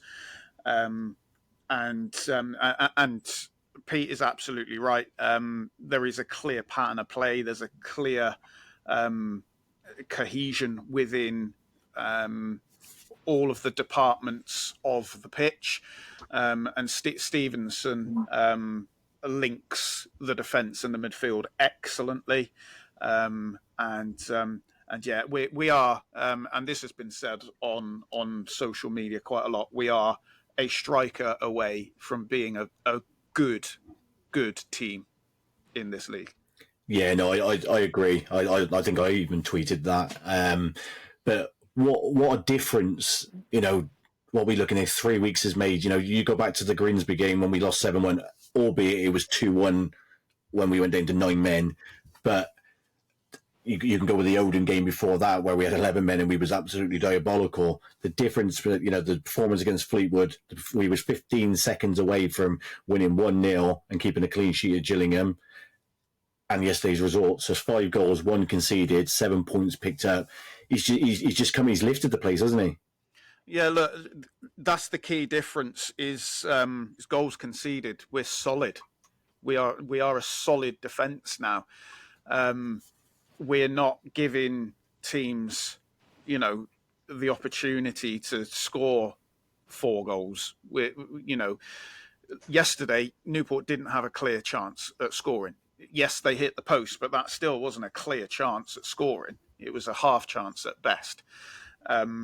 Whereas previously, defensively, we were completely all over the shop, giving teams, gifting teams chances. I mean, and to go on Sean's point from the Forest Green game, Forest Green gifted Carlisle 4 goals. That's what we were doing a few weeks ago, and it is just a few weeks ago. So it's the difference in that is telling, and it shows on the pitch. And Pete's right. The patterns of play are clear to see. That they're obvious. The patterns that we're making, and they're working quite clearly. We since Steve Cottrell took charge, like you said, Dan, we haven't lost a league game. And I'm going to wind Sean up again here, and say since Steve Cottrell joined Cheltenham Town, Forest Green also haven't won a game, and in fact they've only picked up 1 point in the league. So Steve Cottrell coming to Cheltenham is helped out a lot of the county's teams. Got anything to say about that, Sean? But he's on mute, he's so we so can't hear annoyed, it. but he's muted himself. So I don't really want to talk about it, but Accrington and Newport. Hey, you got to beat everybody in the league. We beat the teams around you. That's what you got to do. You got to beat the teams around you. We also drew with third in the league, Sean. But yeah, you missed that one. Narrative. Yeah, so we had a few chances. Chris Archer had the one in the first half where he curled it wide. Just what Archer does, doesn't he? He likes to cut in and take those kind of shots. The one that stood out for me was the Hutchinson one where the ball was coming out to the edge of the box. He shot that keeper's Parazit. If Cheltenham had, and then it's nothing against Bickerstaff because he works hard and it's his first real season in the Football League. I think we had a Matty Taylor there. Matty Taylor pounces on that rebound and Sean's bets in by half time. I think you're being a little unfair on Bickerstaff personally, because I think the defender clears it anyway. But what a save, by the way! That's one of the better saves in League Two yesterday. That Hutchinson save. The defender nicks it away from, I think it was Thomas.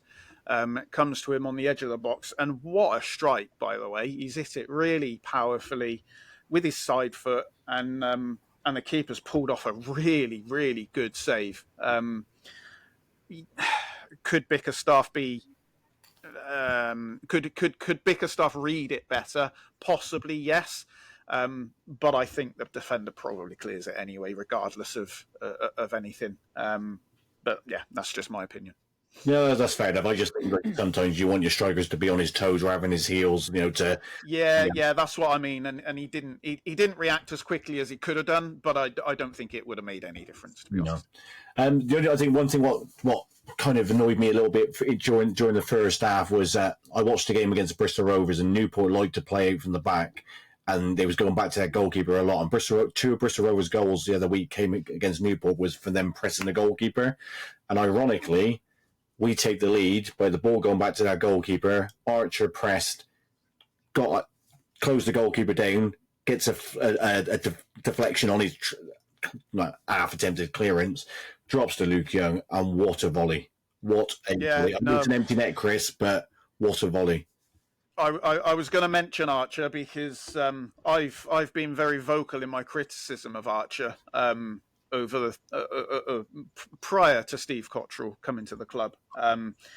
But that's what I want to see from him. Although I do think he thought that he missed his chance to close it down, because he does react about half a second after he notices that there's a chance. But yeah, no, he closed down really well, got his foot in. I don't know if he actually touched the ball or if the ball came off him, but he was pressuring the keeper. Did touch it.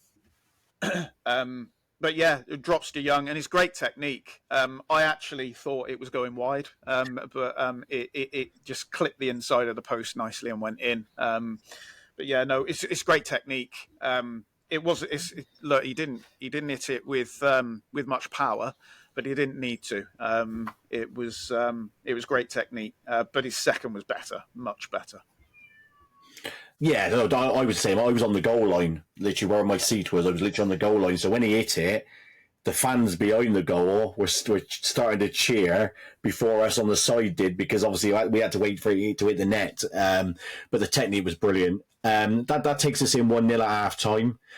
Second half, we come out. We start where we left off. We was on the front foot, but there was one moment when Luke Young, or that goal was almost undone. He slipped on just about 25 yards out. Their player gets the ball and he hits it. It's the post, comes back out. So I think it might have been Camwa or Kennedy. I can't remember who it was, but he hits into the side net, and that was their only real chance, wasn't it? Yeah, no, it was. I actually, on first viewing, thought Young was fouled, but on second viewing, he does get the ball nicked off his toe and he slips. But yeah, that was the only moment that Newport looked like they could score a goal. And even then, it wasn't a clear-cut chance for me. He does well to hit the post, and then the follow-up into the side netting, which he probably should do better from, if we're completely honest. But yeah, no, other than that, Newport offered nothing. Yeah. And then obviously Cheltenham get the second goal. Ball comes out to Tompkinson, who again we'll mention in a minute, but he was absolutely outstanding. Can't believe the guy's been about a club. I really can't. He puts the ball into the box. It's half-headed away by the Newport centre-half. And Luke Young again, it was on the half volley this time, and just thumps in. It wasn't. It was a full volley, mate. Was it a full volley? I thought it was. Yeah. I thought it bounced for it. No, it was definitely a full volley. I'll have to look at that one back, but I thought it bounced and then he hit it. The first one was definitely a full volley. The second one, I thought, but hey, you watched it on telly, I watched it live, so I don't know. But what a strike, Chris.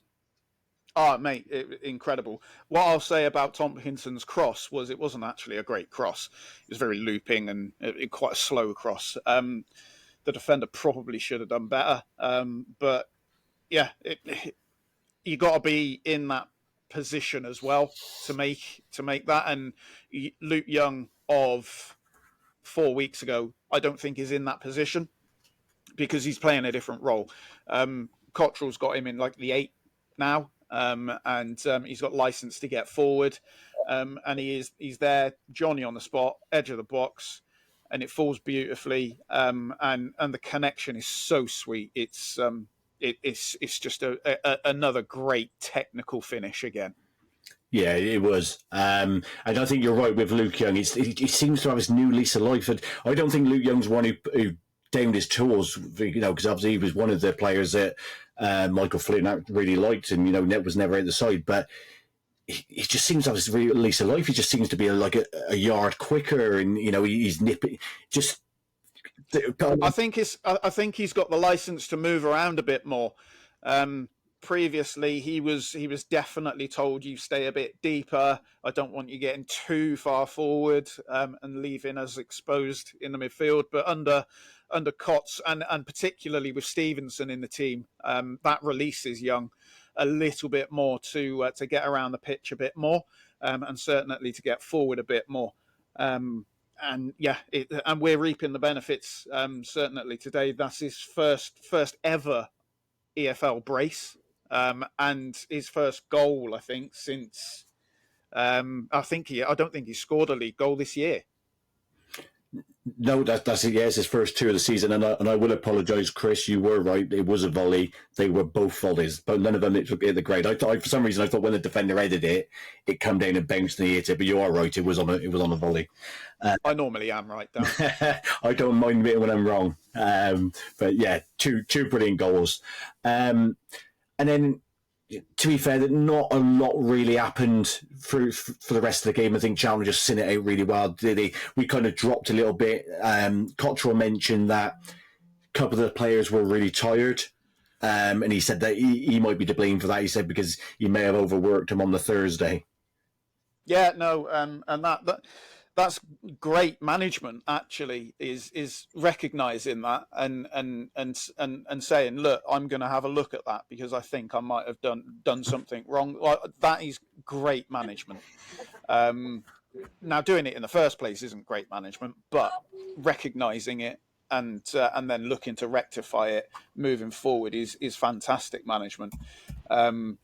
It's but like you said, Newport, that they didn't threaten. Yes, we did bank in a little bit last 5-10 minutes, but they never looked like scoring. Yeah. And then, we go 3 games unbeaten, Chris. We've got 7 points from the last 3 games. We've had, like I said, the turnaround. I was driving home yesterday, just couldn't get my head around it. It's not just the results has picked up; it's the fact of the clean sheets. Sam Sheringham and at the back with Wilson, and then you've added Tompkinson. We all know what Arkyle Jude Boyd can do on the right. As ironically as it sounds, as mad as it sounds, do Cheltenham, if they keep them fit, then for a team who conceded 20 odd goals in the first 10 games, start to look like they may have one of the better defences in the league. 100%. James Wilson yesterday was absolutely immense. He was absolutely fantastic. But yes, with the addition of Tompkinson, although he's out of position, we have got, I'd say, on paper, probably one of the better defences in the league. The only one that you can really say you can't really put him in that bracket is Jude Boyd, and that's because he hasn't got the experience yet.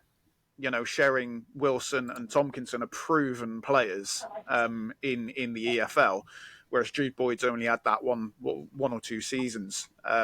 So can you put him in that bracket yet? No. On paper, yes, I think we've got one of the better defences in the league when we are playing correctly. And with adding Stevenson into that mix, because I said it last week, Stevenson for me is part of that defensive unit. With him there as well, it just makes that even better. Yeah, definitely. Dave, Chris, what was your thoughts on seeing? What's your thoughts? Your honest thoughts on seeing what Koch has done for Cheltenham since he's come in? I can't say I'm really surprised, to be honest. It was what we all feared. He's done it before, and he knows his way around the league, and he knows the club. He loves the club. I always had a funny feeling he'd turn it around, and you'll end up finishing in boring mid-table mediocrity rather than bothering the bottom levels. But yeah, sure. So we just to let everybody know we've got Robbie Savage coming on just to give us 5 minutes on yesterday. Big game. It would be nice to get the thoughts from Robbie from himself. You'll only get to ask him one question. Someone who talks more than me. But if any of you guys have to go, then you can. But if you want to stick around, it'd be great to just get Robbie's thoughts.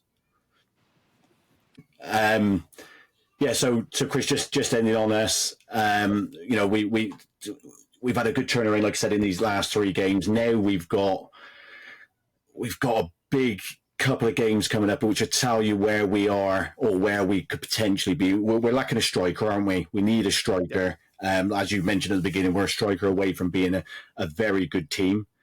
Do you think the Walsall and Notts County game will be a telling point of where Cheltenham are under Steve Cottrell?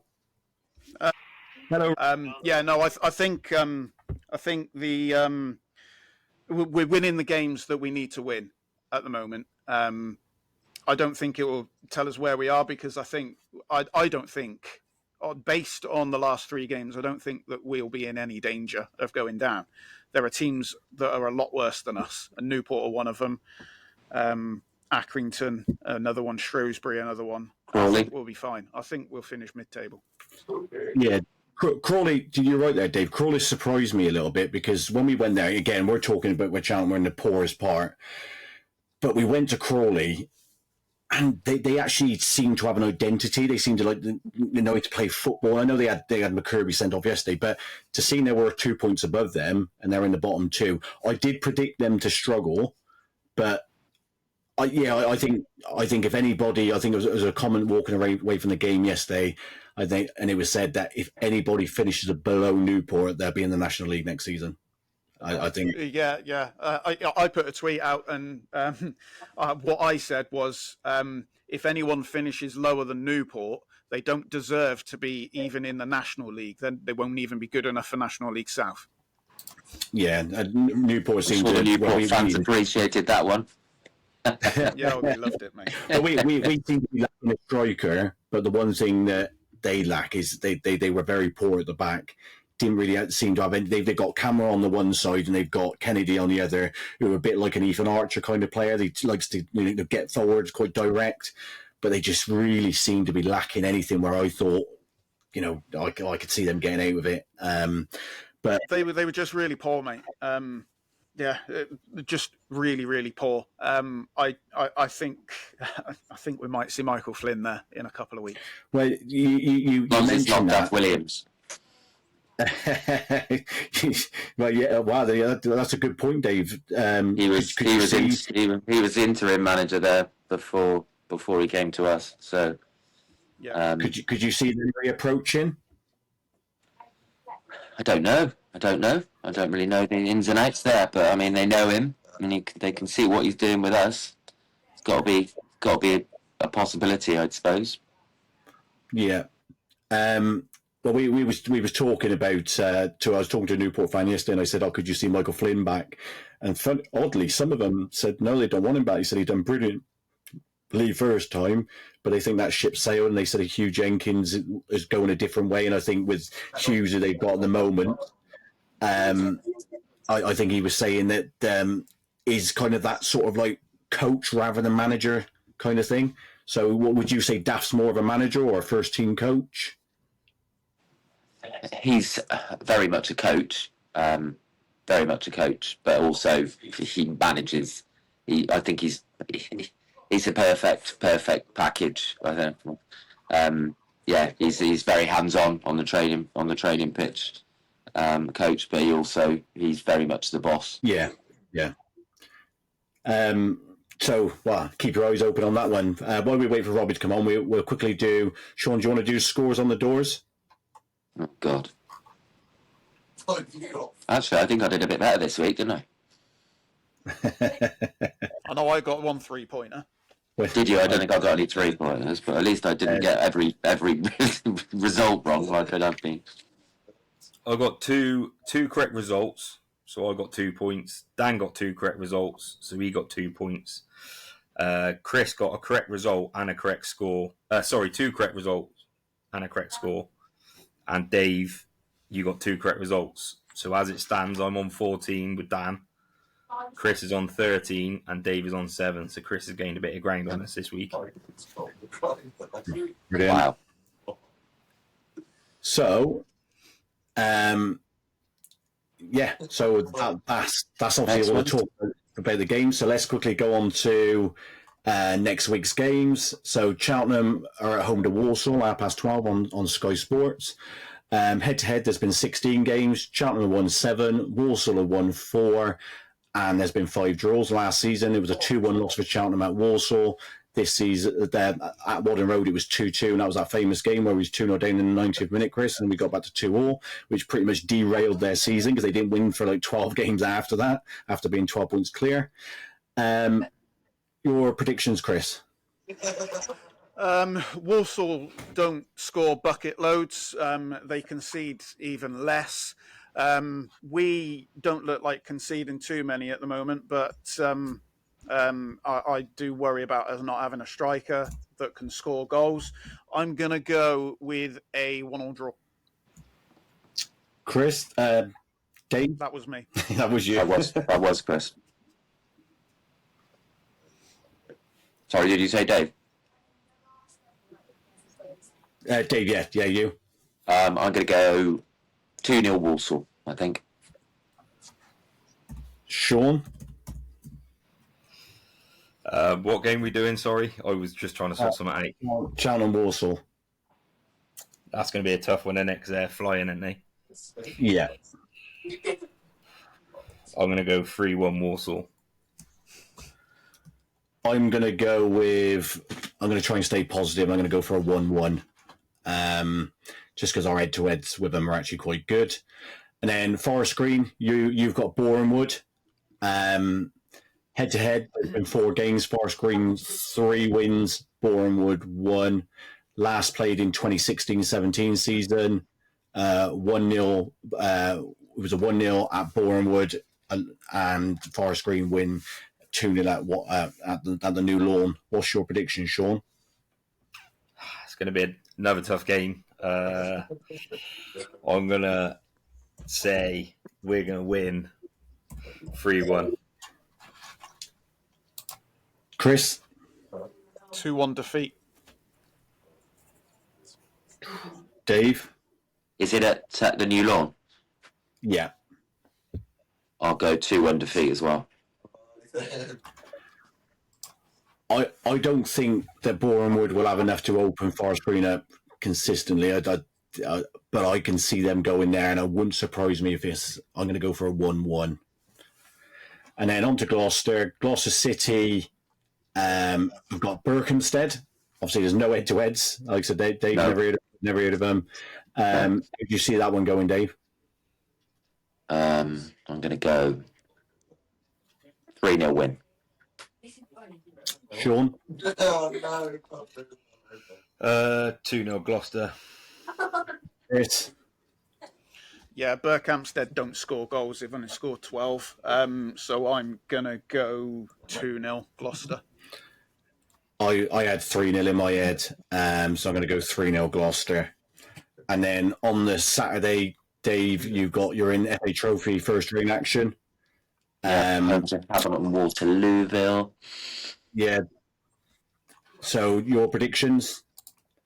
I'm going to go 1-0 win. 1-0 on Sean. 2-0. 2-0 to Gloucester. Yeah. Chris? 3-1 Gloucester. And I'm You're all closet City fans, really, aren't you? I'm going to go with a 2-0 Gloucester as well, because it seems you're at home in the run you're on. So that brings us to the end of the official pod. But we've got a special guest who's just joined us. Looking very tired from his journey back from Carlisle yesterday, along with Sean. Thanks for joining us, Robbie. Pleasure, Dan. Is it Dan, Sean, and Chris? Yes, and Dave. And Dave. Don't forget me, Robbie. Dave the Worcester fan. Who's the Cheltenham fan? Dan, you. That's me and Chris. What a start! What a start! 7 points from 9. Brilliant. What a start. It's been really good, Robbie. We're just talking about what a difference a manager can make. You know, sometimes I always look. It was a good question for you. As a professional footballer, what difference does it make when a dressing room kind of loses a manager and then a new manager comes in? Because as fans, we just say the players should be out there, they should be playing for the badge, blah blah blah. But it's chalk and cheese the last 3 weeks for Cheltenham. I think when a new manager goes in, everybody thinks they've got a fresh start, and that's right. You know, when I've walked into Forest Green, everybody was on the same page, regardless of, you know, what they've done the previous season. And if you look at Knowlesy,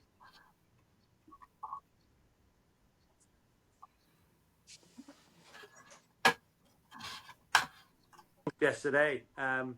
So I think as a manager, you've got to give everybody, you know, the opportunity to impress.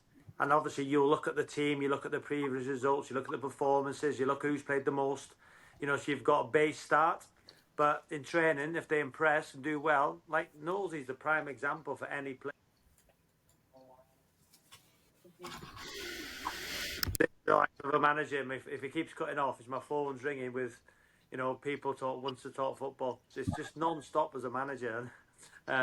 So I apologise if it keeps going off. So, yeah, listen, Steve's got into Cheltenham. He's done really well, 7 points from 9, out of the relegation zone, with a great opportunity now to move forward and stay in a division.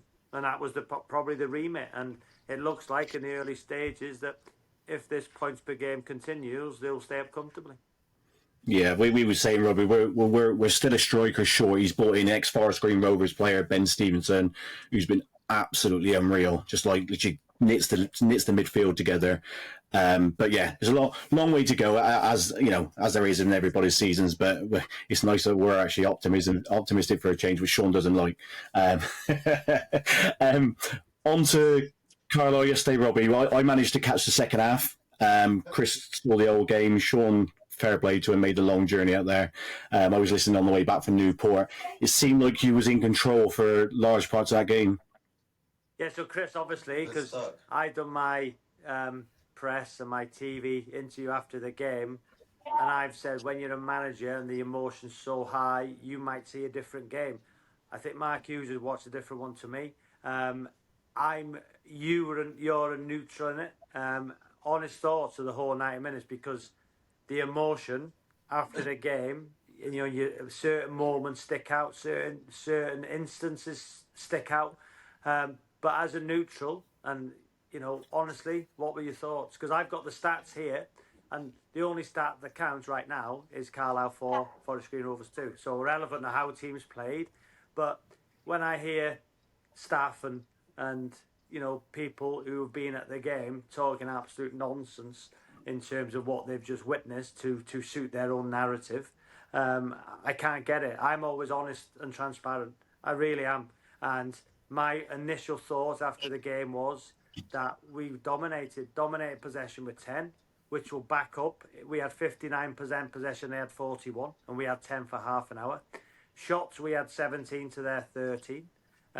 We had more corners, and final third entries was something like 27 to their 17, and we played with 10 for half an hour. So on the stats, nobody can tell me that we weren't a better team, but irrelevant, they've won the game 4-2, because 4 moments of us giving the ball away, they haven't had to, you know, play unbelievable football to get through us. It's been 4 errors from us, which we're going to make, but when you reflect on a Sunday morning, which I've done since 7:30 this morning, I'm so proud of my players, the way they played. 121 fans were there. Brilliant trip from our fans. I think they appreciated it on the way back because of the style of football. I got it wrong against Rochdale. That wasn't us, and the metrics suggest it wasn't us. Went back to the 4-2-3-1, and inevitably at Altrincham, when we had it was 1-1, they had a player sent off. We got the winning goal, and that changed the dynamic of that game. Mendy, who's been brilliant, sending off, even that changed the dynamic. So again, as a neutral, Chris, am I being fair? Am I being watching a game just purely for Forest Green? I think that's fair. I think your assessment is pretty spot on. I got to be honest with you. You were the better team up till the sending off, and even after the sending off, you were the better team for a period until Carlisle. I think they did take over a little bit. 4 mistakes have cost you. No, sorry, no, that's not true. 5 mistakes cost you. Because you gifted them 4 goals, and they are all gifts. And a player on a yellow card can't make that challenge. Correct. Agree. I totally agree. So again, when I'm speaking afterwards, and you know, on social media, Carlisle fans are saying, "What game were you watching?"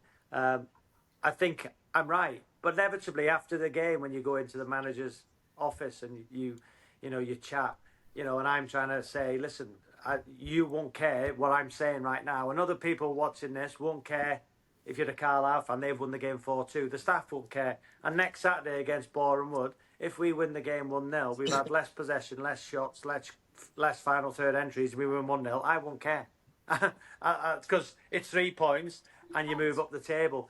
But the way we set out, and even at half time, the goal just before half time it hurt. But again, some players might think the manager's going to come in, he's going to have a go. No, I said to young Eyes Up More, listen, I'm proud of you because you've had the bravery to go and get the ball in front of 8,000. Probably some of the biggest crowds some of our players ever played under. you've got the ball, you made a mistake. Don't worry about it, son. It's gone. I'm not going to have a go at you for trying to be brave. You know, and again, his performance was good. I had to sacrifice him because of the change. But the way we played, and at half-time the message was clear. You've been absolutely magnificent, each and every one of you. Let's go and get the next goal. Let's go and win the game. And when we scored, Bunks with a brilliant goal, 2-2 for him. The momentum was with us. And then because Mendy has been so good, it's unbelievable. Yeah, he's not been in a team of the month or been nominated for player of the month. It's quite remarkable. Because it was so easy for him, he has this thing of, you know, I can just take a few more touches, and it cost him. So again, he played centre half yesterday because Geordie hadn't trained up until the day before the game. I think he missed 2 weeks. So again, Mendy had to play there. Bunks come in, Jayden come in, and the two lads who come in both scored. So again, the disappointing thing, Chris, as you say, the first goal, Nosey, who's been brilliant for us, goes inside, driving towards the goal, and we work on opposites. And if you watch the goal back for your analysis, Isaac Moore drops off. All Nosey's got to do is continue where he's going, play the ball to Isaac. He plays Kenji down the side, we're in.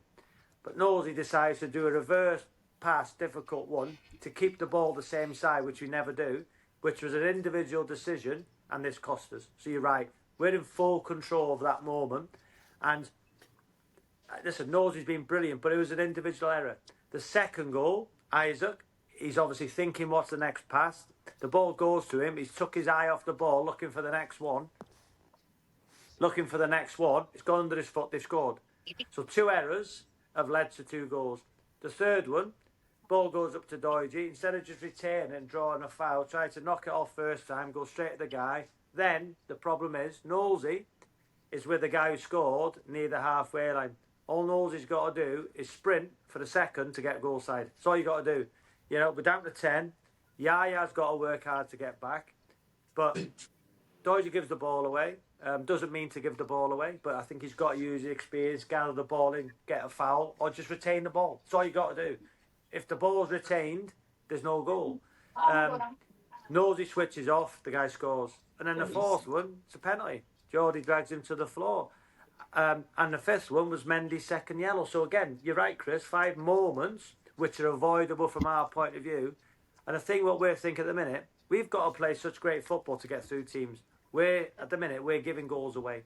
But that's because the lads are trying to do the right thing. But at the minute, it was 4 big moments. And that's the thing. But when you see the stats this morning, I'm so proud of them. And again, I know I'm going on, but you know, I'm glad I can join you guys because, you know, it's great that I can have my say. But on the bus on the way back, I'm sitting there reflecting, speaking to Mark Boyd, my sporting director, thinking, wow, how good are we? How good are we? And right now, as you know, I've said on this pod, we've got an unbelievable squad. We've got 5 players to come back. Canu, who arguably is first choice, one of our first choice centre halves. Carl McAllister was in the National League team of the season last year. Sean Esaluku, who's yet to pass a medical but will, he's to come in. Cairo Mitchell's going to be out for a period of time. And there's one, Trey Pemberton, to come back. So arguably, we've got the Carlisle with 5 players who arguably could start in our team and make us stronger. I've not played. I think Trey Pemberton was a big miss for you yesterday. Yeah, he was. Nosey done his best because Nosey done his best at right back, but he's not a right back.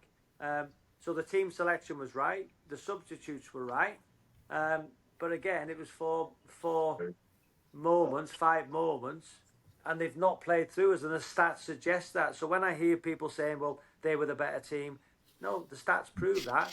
And nobody will care in Carlisle because they won the game 4-2. But when you look at the bigger picture, and I'm disappointed, and like all I do is think about, you know, my team, my lads, my staff, thinking, right, what could we have done anything different? Well, nothing. We prepared right. We give it everything. The fans appreciated it. We were the better team in terms of everything else, other than they scored 4 and we scored 2. That's the only stat that counted. Would I have taken being the less possession-based side, less shots, less corners, less final third entries, and 1-4-2? Of course I would. Just going back to the Mendy sending off. You said there was situations in games which obviously cost you. Obviously, we've been keeping an eye on your praise in Mendy. You said after the Worthing game that you can't believe he's not been in the Football League. Yep. Do you think that because obviously he was at Mac last season, I know you was playing in front of 2, sometimes 3,000 fans at Macclesfield, but going away from home would probably be a lot less. Do you think that the occasion of playing at Carlisle in front of 8,500, do you think it might have just got to him yesterday? No, he embraced it. Listen, you know, what an occasion would do with a big crowd affect you, it would be if you don't want the ball. You know, so that for me would affect you. Well, it's a big crowd, I'm not going to get on the ball, I don't want the ball, give it to somebody else. Nah, he wanted the ball. So I'm never going to, you know, have a go at anybody who wants the ball. Listen, you see it in the first half, he was holding the ball, he was drawing people in, he was turning people, he was running forward. And the big decision with Mendy is because he's so good in both positions, is he a 6 or is he a centre half? He's so good at both. But nothing affects that boy. Listen, he was working in a kitchen in Manchester three years ago, you know, till 2, 3 in the morning. So nothing's going to affect that boy, what he's been through in his life. You know, so again, it's a fair question, but it was because how confident he is, which has cost him. He done it once last year at Ilkeston, when he was on a yellow card, and he's done exactly the same challenge at Ilkeston, and we drew that game. He's such a blow. He misses Bournemouth, we know that. But again, nothing will get to that kid because he's so grateful and so thankful to be given this opportunity. He just plays like he's on the park pitches in London, you know. And where I would be disappointed with Mendy if he doesn't want that ball there. Where I'd be disappointed with Isaac if he doesn't want the ball, you know. So all my players, all my young players, all wanted the ball. Gilly was incredible. Just got to stay on side a little bit more, but he'll learn. So we've gone to Carlisle, where the manager mentioned our budget, which, you know, I think they're better than that. When we all know what we're doing at the football club, reducing the budget, reducing the average age. And again, the people are so fearful of us. You know, people saying, well, you know, their style of football, you know, they boom the ball long. You know, that's their way. But they didn't cause us any problems. We like to, you know, play through the thirds. We're different. But we can, you know, we get 2,500, 3,000, whatever, you know, the average attendance is up 22% because of the brand of football we're playing. Listen, if we're losing games, booming the ball long and going long and just dropping on seconds, then I'll deserve and my team will deserve criticism. No question about it. Rochdale, we deserve criticism. I deserve criticism, and that's fair. But yesterday and so far this season, the way we're playing, the way the young lads are just trying to get better and develop, and I've told them, I'm not going to have a go on for making mistakes. If you make consecutive mistakes a lot, then obviously you're not going to be in the team. But I can forgive my players for performing like that the way they did, with a bravery, with a desire, with a no fear. There was no fear in my team, and I've said it. Carlisle, if neither of us go up, yeah, I want to play Carlisle in the playoff final at Wembley. You said that, but I'd love to. Just a quick one, Robbie. Obviously, some of the questions I'm asking is what I've seen on social media is not exactly my view, but for you play really good football. We all see it. It's fast, expansive, it's open. Do you think that? And again, in no disrespect to clubs like Altrincham and stuff like that, when you get turned over against them, you don't get punished. But maybe yesterday against Carlisle, you got punished for being this type of football side you are. When you say that though, Dan, we haven't got turned over because it's the individual errors. So you can't. So we're not doing anything, like we're not getting the ball from the goalie, playing 28 passes round the back, into the 6, triangles, out the other side. You know, the first goal, within the attack, we're committing people forward. We still have enough numbers back. If you see the goal, the first goal, there was about 3 players round the Linney who shot, and it took a big deflection. So that's not because we're playing expansive football. That was a moment where Nosey has got to do better in that transition. Yeah. The second goal, we're comfortable. So we're not open, we're comfortable. It's gone under Isaac's foot. That's an individual error. That's not because of the style of football and expansive. That's just an individual error, which if he controls the ball, there's no goal. It's as simple as that. The third one, if Doidge retains it, there's no goal. Yeah? But there, that's not about open expanse. If you look at the numbers back, we had loads back. And the fourth goal is a long free kick. We were too deep, and Geordie's pulled him to the floor. So again, it's not because of the expansive style of football. Again, you play a certain way. So if I now say, do you know what? And I'll ask Sean. So right now, we've lost 2 in a row in the league. Rochdale, for me, was unacceptable, and I got it wrong. Yesterday, we were magnificent, but lost. So right now, tell you what, bit of nerves, Boreham Wood at home, lose again, that's 3 in a row in the league. I'll tell you what we're going to do. Let's just make sure we don't lose the game. Let's 2 banks of 4, 2 up. Yeah, let's just smash it long and not entertain. Yeah, and just try and get a point. And I'm not going to do that. I'm never going to do that. Because if we're going to lose, and we lose like yesterday, I'm proud of them. I'm proud of them. And I hear on 606 fans saying, oh, I'm bored. We're not entertained. It's boring to watch. Well, we're not. We're great. And we can beat anybody. Listen, I think we can go to Luton and win. I really do. That's the belief this group have. And yesterday, in different circumstances, at 2-2, with 11 players, I'm disappointed with a point. We're disappointed with a point. But then we've lost the game by 2 goals due to mistakes. But again, this is not a manager. This is a manager so proud of his team. You look at the age. You look at us. Honestly, we're so good and we're so close. And somebody's going to get a 6 or 7 put past them again. We're that close. Is this where Sean's been getting it from? Sean, shut up, mate. We are. And I think I'm fair and I'm honest. Obviously, as well, I've seen Mark's. Sorry, Robbie. For weeks, Sean's been saying, "Oh, we're a week away from putting 5 past them." You know what, Chris, been saying it for weeks. Chris, we are. Honestly, we are. And you've watched the game, Chris. So Carlisle, we know how good they are. You've seen it yesterday. You've seen how good we can be, and even with 10, to go to Carlisle in front of that crowd with players, on their first loans, players who were playing at step 3 last year, the centre forward who's playing at step 2 this year, who's come in and done well. We're giving players opportunities who are going to get better. We're not now recruiting from higher levels to bring down. We're going a different way, a different model, a different culture. You know what? I wanted to ask you a question about that, Robbie, actually, if you don't mind. Because you have brought in quite a few young players, and it seems that you prefer to play those younger players.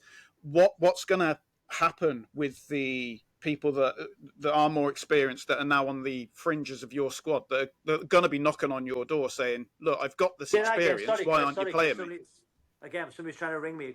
Cut off. Ask that question again. Sorry, I was just saying, with the youngsters that you've brought in, the more experienced players, what's going to happen with them? Because they're going to be knocking on your door saying, look, I've got all this experience, why aren't you playing me? What is the plan moving forward with those players? Are they going to move on, or? I do appreciate that's a difficult question for you to answer. That's purely down to them. As a manager, you've asked about a manager, so I'm sure Steve's gone into Cheltenham and has assessed the squad and wants to play his way. And there'll be players in that squad who won't be part of Steve's plans going forward. That's football. That's it. I wasn't part of a manager's plans at Derby. That was life. I had to get on with it. So again, those players will have a decision to make. Do they want to stick it out, and stay and do what they need to do, or do they want to take an opportunity and go elsewhere? As I've said on previous pods, everybody's different. So you'll have an older, experienced player who might be in his last year of his contract. For family circumstances, lifestyle dictate that he wants to stay. No problem. Family circumstances, lifestyle, he wants to play, might mean he has to move house, move schools, kids. I get it. I understand all the permutations for a player. But inevitably, I've got to look after, the ones who are going forward with me. Yeah. And if the older ones, I believed, were more beneficial to the side and more dynamic in the way I play, they'd be in. Look at Longy. Longy's come in yesterday as a right back, and it was a perfect time to put Longy on. He wasn't part of it. He's trained well. He's been, he's trained well. He's been integrated into the group. He'd come on. It was perfect because I didn't need a full-back down to 10 like a Trey or a Knowlesy. I needed a Longy who can do that, but he's more defensively minded. So again, nobody's... And look at Bunks. Bunks was not part of the group. So Bunks has trained unbelievably well. He's now scored 2 in 2. So if you do everything right and you conduct yourself, right, and you do everything right, then you'll have an opportunity, But again, I'm never going to say players are out of the picture for good because you never know. And Bunks and Longy are the perfect examples. But as a manager, you have some difficult decisions to make. But again, it is what it is. It's football. It's nothing personal. There's nothing ever personal in football, ever. I'm sure in your mindset, Robbie, that because obviously you've brought in Temi Babalola. Not only did you go and demoralise Worthing on Monday, you went and nicked one of our better players, and then obviously you're looking at Sean. Is it Etaluku from Macclesfield? Yeah. So you're obviously you're showing you're going that different way, but you're still going to need those experienced players around the group because. You look at Carlisle yesterday, Chris Con-Clark and Regan Linney, they're really good pros who probably should be at an higher level. You need that experience to make sure that these new lads can, get through these tough times. Is that fair? Do I? Why?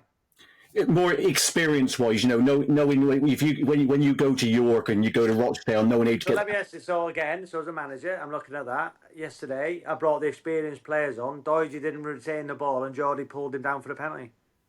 Fair comment, but that's literally what I was just about to say. So again, as a manager, then, so you're right. Listen, and I'm not throwing Doidge because Doidge's been brilliant. Doidge's brilliant around the group in training, the way he conducts himself, the way he encourages. Great person, and Geordie's been my captain and has been brilliant. He's been brilliant, honestly, and I hold him in such high regard. But yesterday. In a game at 2-2 in front of 8,000 where the young lads haven't been affected, I've brought on 2 experienced players. Doidge's got to do better in that moment, and Geordie's pulled him down for a penalty. So they're my 2 most experienced players. So what you're saying then is that the players you brought in, you've got that trust in the. I trust all my players, whether they're experienced or not. If they're in my 18, I trust them.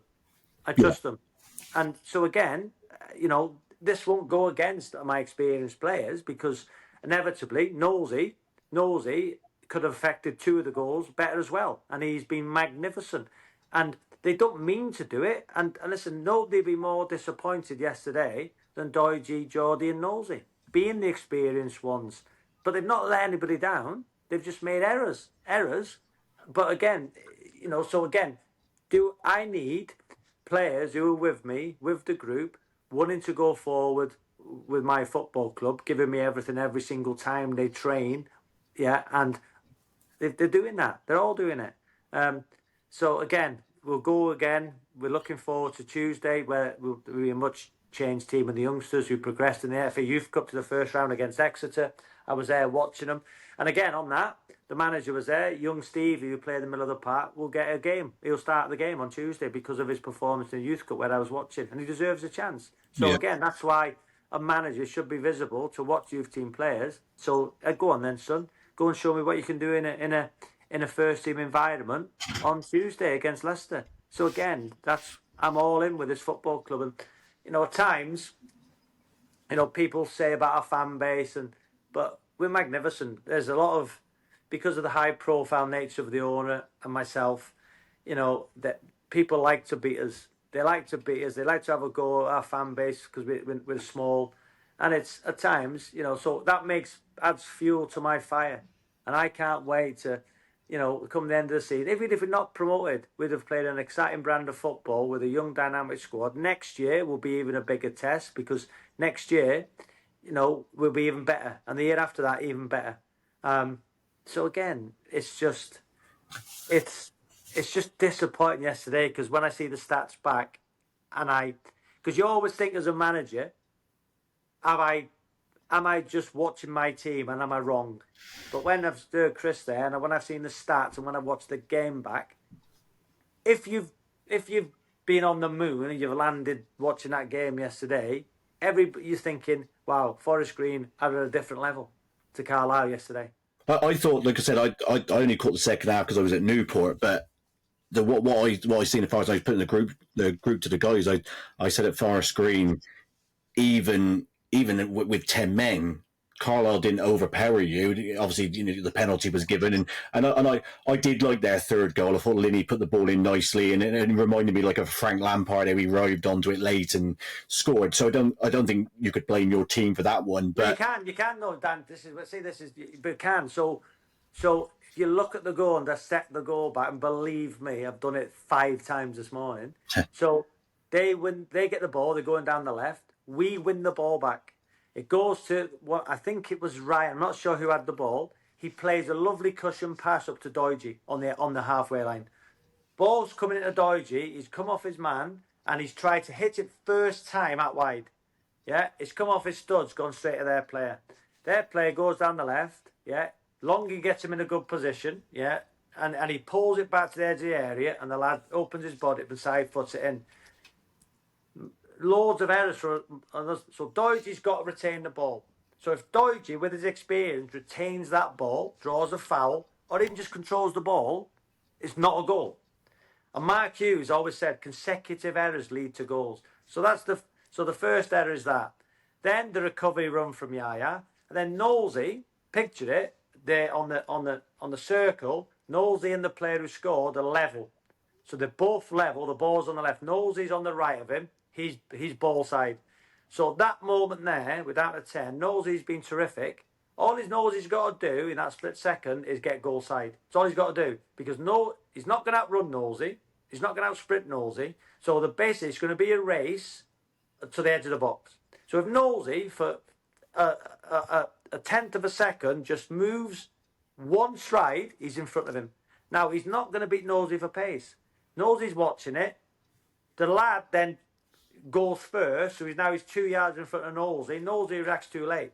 So he doesn't see the danger. And then if you watch the goal, Knowlesy is nearly level with him when he scores. So again, it's consecutive errors. That goal we've given the goal. It's a great finish, don't get me wrong. But again, we've had 3 goals from 20 yards against us yesterday.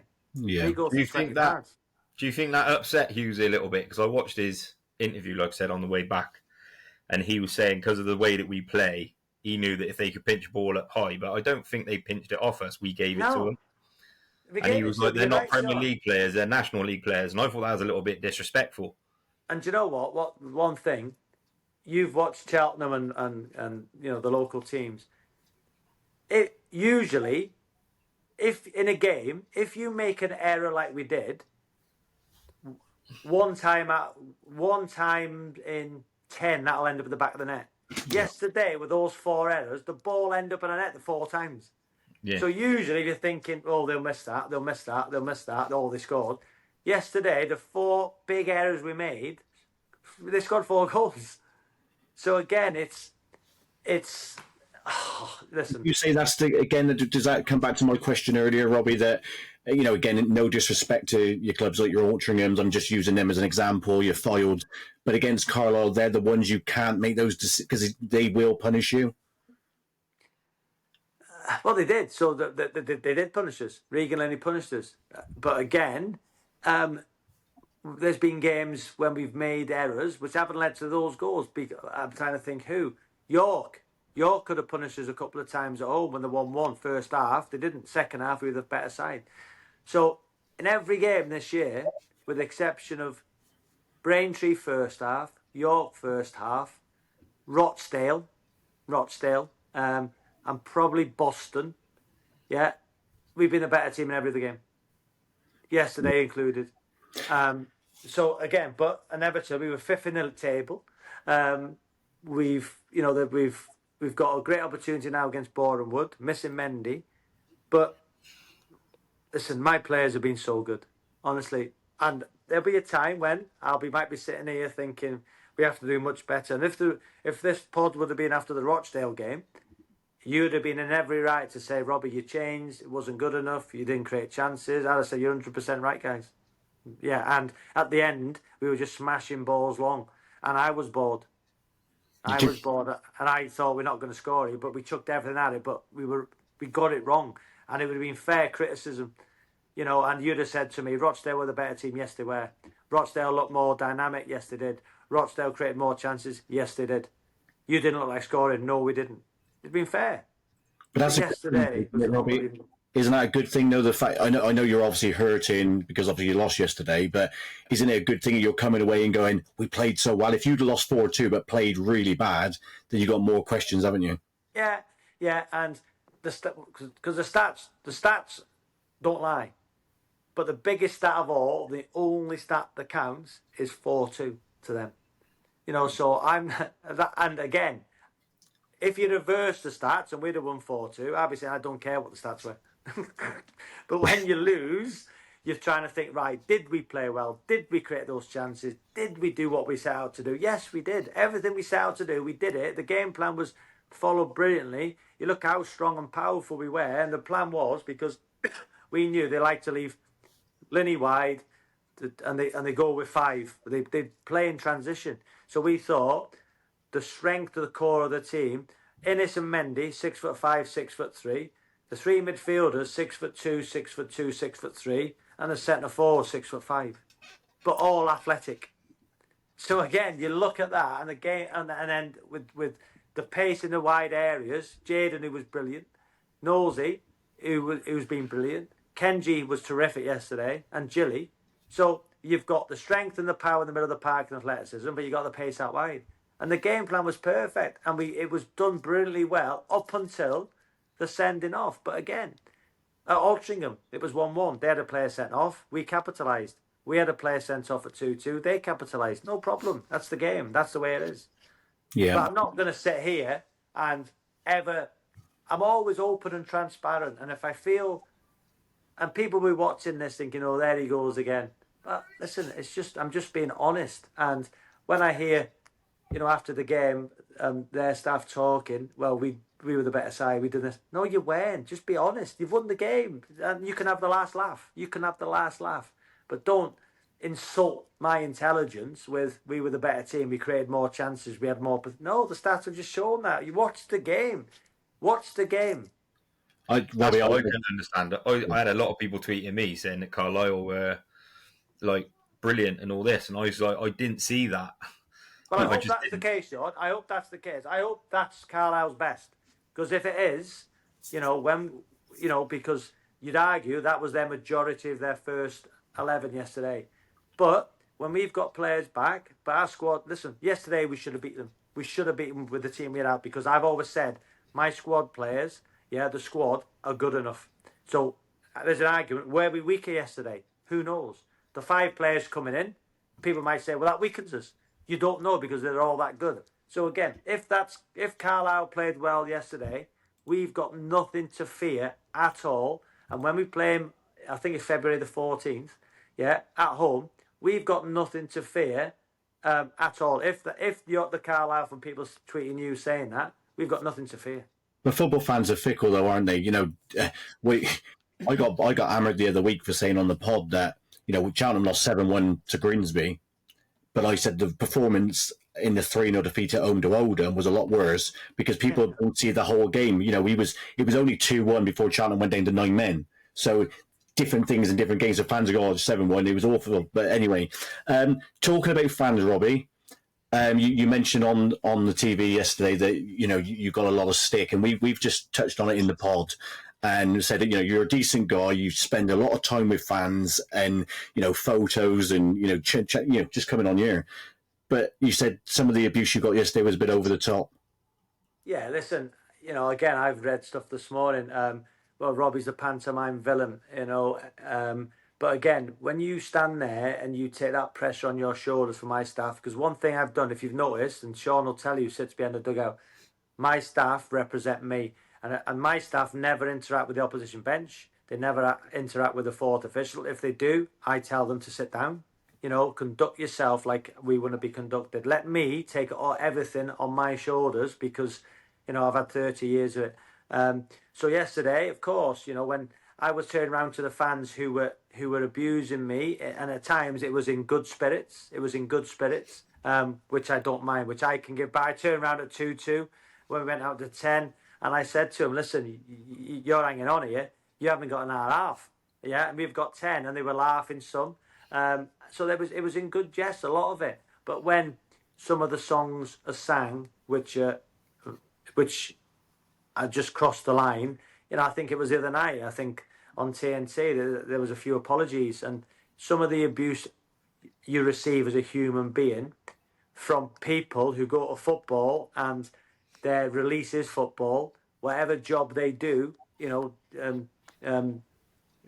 people of various ages hurling abuse where it crosses the line. And I think I don't know, I haven't got to go into detail, but when it crosses the line and nothing's done about it, and people say, well, he should stand there, he should take it, he gives it back. Yeah, well, banter's different from crossing the line. But again, we see it all the time, we see it. But because I'm a personality and people know me, I'm a recognisable character, they think they can do that. And then, I heard Mark's interview saying that, I was a pantomime villain, and, sometimes it can come across as disrespectful. But when members of staff think it's okay to have a go at you, but as soon as you have a go back, it's not acceptable. Yeah. So again, Robbie, do you think that you are a little bit suffering from your playing career, because you were quite a divisive character in your playing career? I followed Blackburn for quite a few years, and I absolutely adored you when you were at Blackburn, by the way.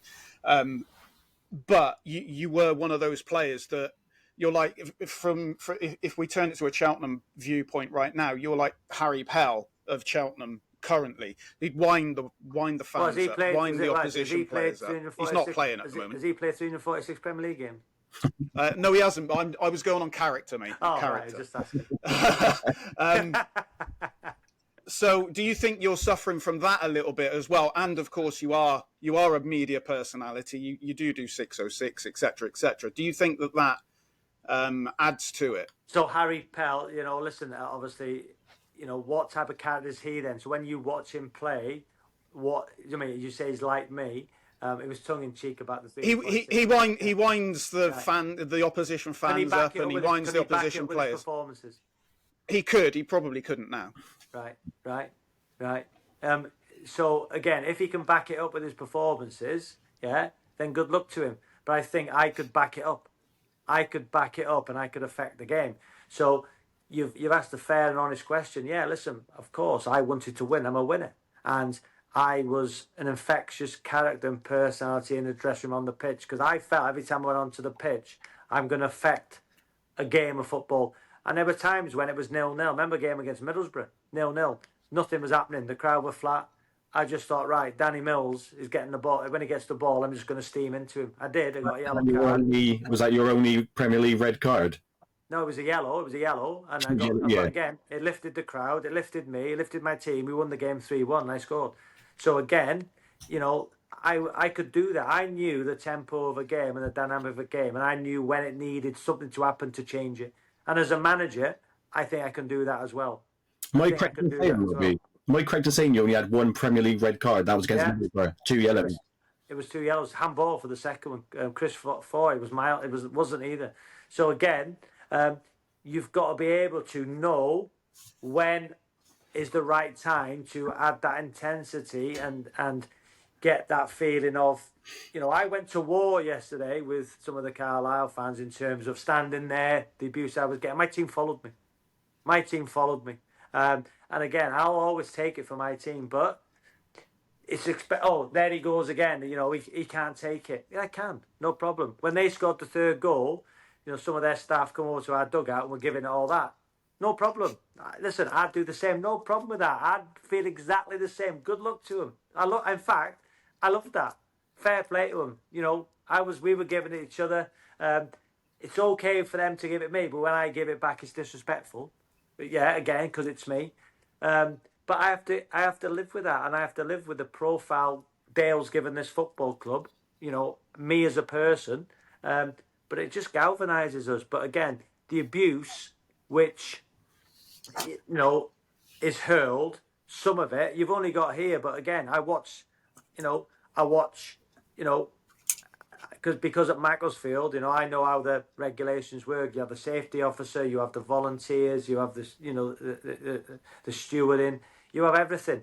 But the abuse hurled, which crossed the line, nothing's done. There was no announcement out. Nothing's done. So again, I'm not talking every day chance where you go into a football ground, which we all know. I'm talking stuff that crosses the line. Yeah, there's the fourth official was what do they do? Again, it's if players get that abuse, the game's stopped. Managers get it. Nothing's done. And I'm talking for all managers here. All managers, when it crosses the line, it's wrong. But again, there's no announcements made. There's nothing. I don't see any movement from Stewart. I don't see anything. But it's acceptable. You're spot on, Robbie, because a few weeks ago, I don't know whether you've seen it on any of the X accounts, when Michael Flynn was in charge of Cheltenham, we lost 1-0 home to Barnet, and that's when it started to turn nasty. And Michael Flynn and his family had to exit another stand because fans were waiting outside to give him abuse. And I went to town on the pod, and I just said it's disgusting. I said on today's pod, fans are there singing "Robbie Savage," what a you're laughing at. But when it comes to personal abuse and people's safety, it's over the line, isn't it? But it's stuff that goes, and I think what goes over the line, stuff like that. I've been accustomed to all my life. And listen, at times, there'll be times when, my mannerisms, and I'll have a cheeky smile, or I'll say like yesterday, any chance of getting our half to the fans behind me, and then those kind of songs start. Listen, that's part and parcel of football. But it's when it gets to that bit when, people of all ages, probably in all different kinds of jobs, feel that they can go there because it's a football ground and hurl that abuse. But again, it'd be my fault. It'd be my fault because I'm incited by just standing there or, playing a pantomime villain. Not good enough. Not good enough. And this is not me because we've lost, by the way. This is every game which it happens. Not every game. In certain games where it happens, it's just accepted. But again, I thought there was we should be saying this is not acceptable. No, we did say earlier in the pod, we said that some fans might sit there and go, "Oh, it's Robbie being bitter," but we kind of get to know you, even as Cheltenham fans, and it's because you wear your heart on your sleeve and you care. But I do this. I've done this when we've won. By the way, when we've won games, I've said the same thing. I'll be honest, Robbie. I've heard it. It's been clearly visible over the TV, and some of the stuff that is thrown your way, particularly. I didn't actually hear too much yesterday, but there was a game a couple of weeks ago that was on TV. You were getting some real stick, and it was crosses the line. I'm not going to say what the stick was, but it was horrendous. But it's acceptable. And nobody deserves people that. think it's acceptable because they think they know me. Well, they don't know me. They don't know my kids watch it. My kids have to go to uni or to Reading. My wife has to go. They don't know it, and again, because they think they know me, because they think they can. But again, they'll continue to do it if nothing's done about it, and it's acceptable. But again, who's going to be that safety officer, that steward, or that that person who's going to say this is not acceptable? But it'll just continue happening. I've done it when we've won.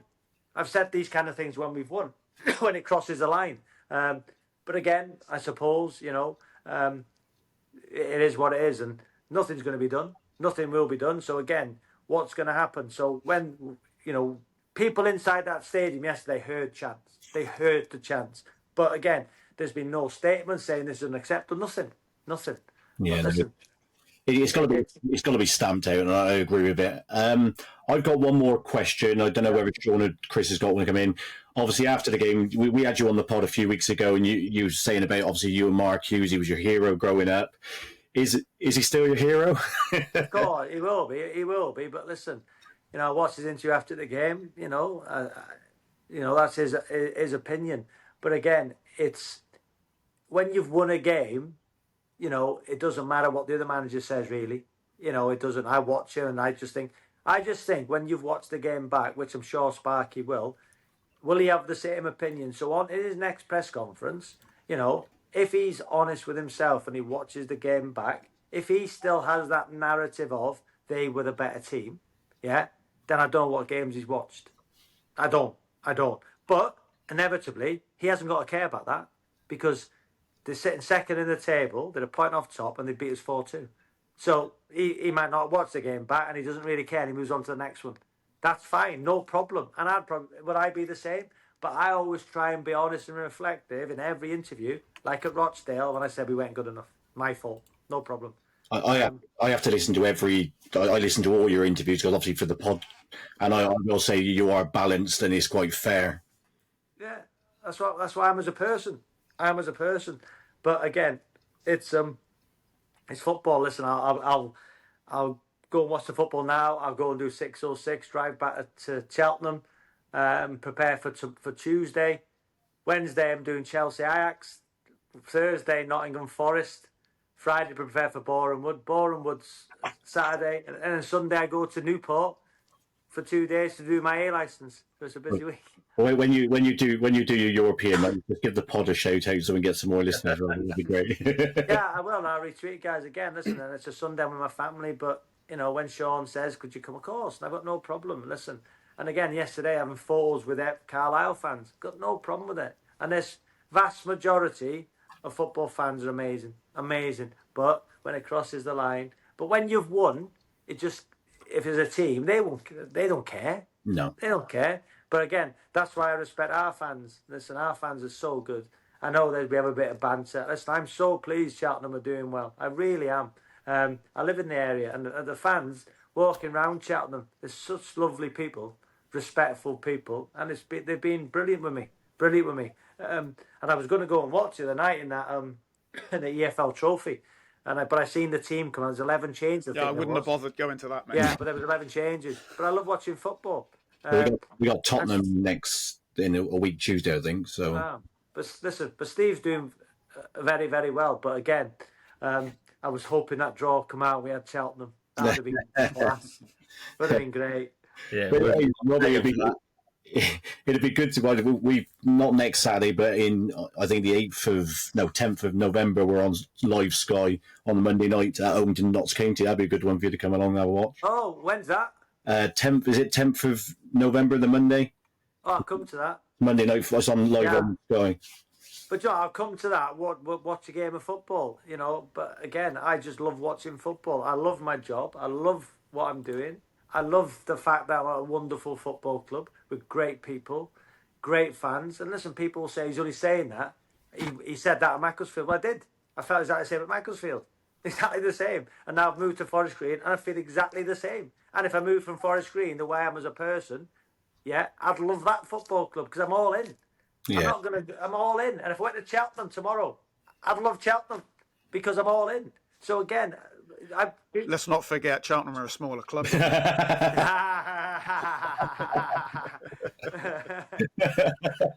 Brilliant. You love it. Sorry, mate. I couldn't resist that one. Listen, don't bite. What are you biting for?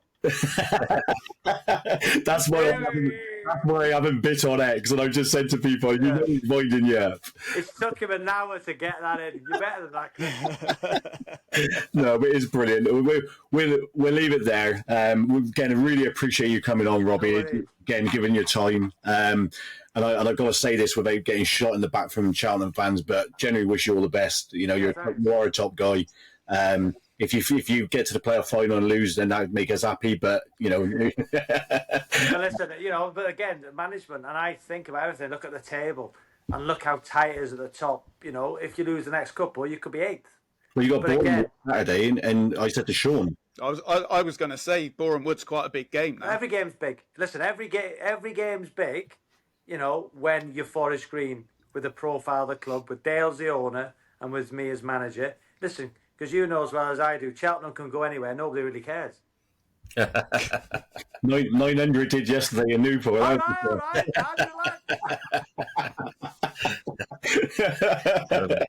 Brilliant. Thanks, Robbie. Cheers, Robbie. Here, mate. Well done, guys.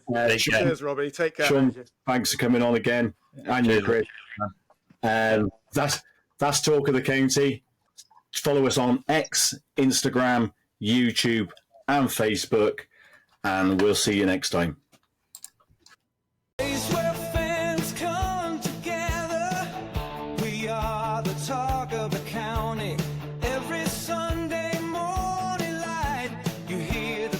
Tigers roar so mighty.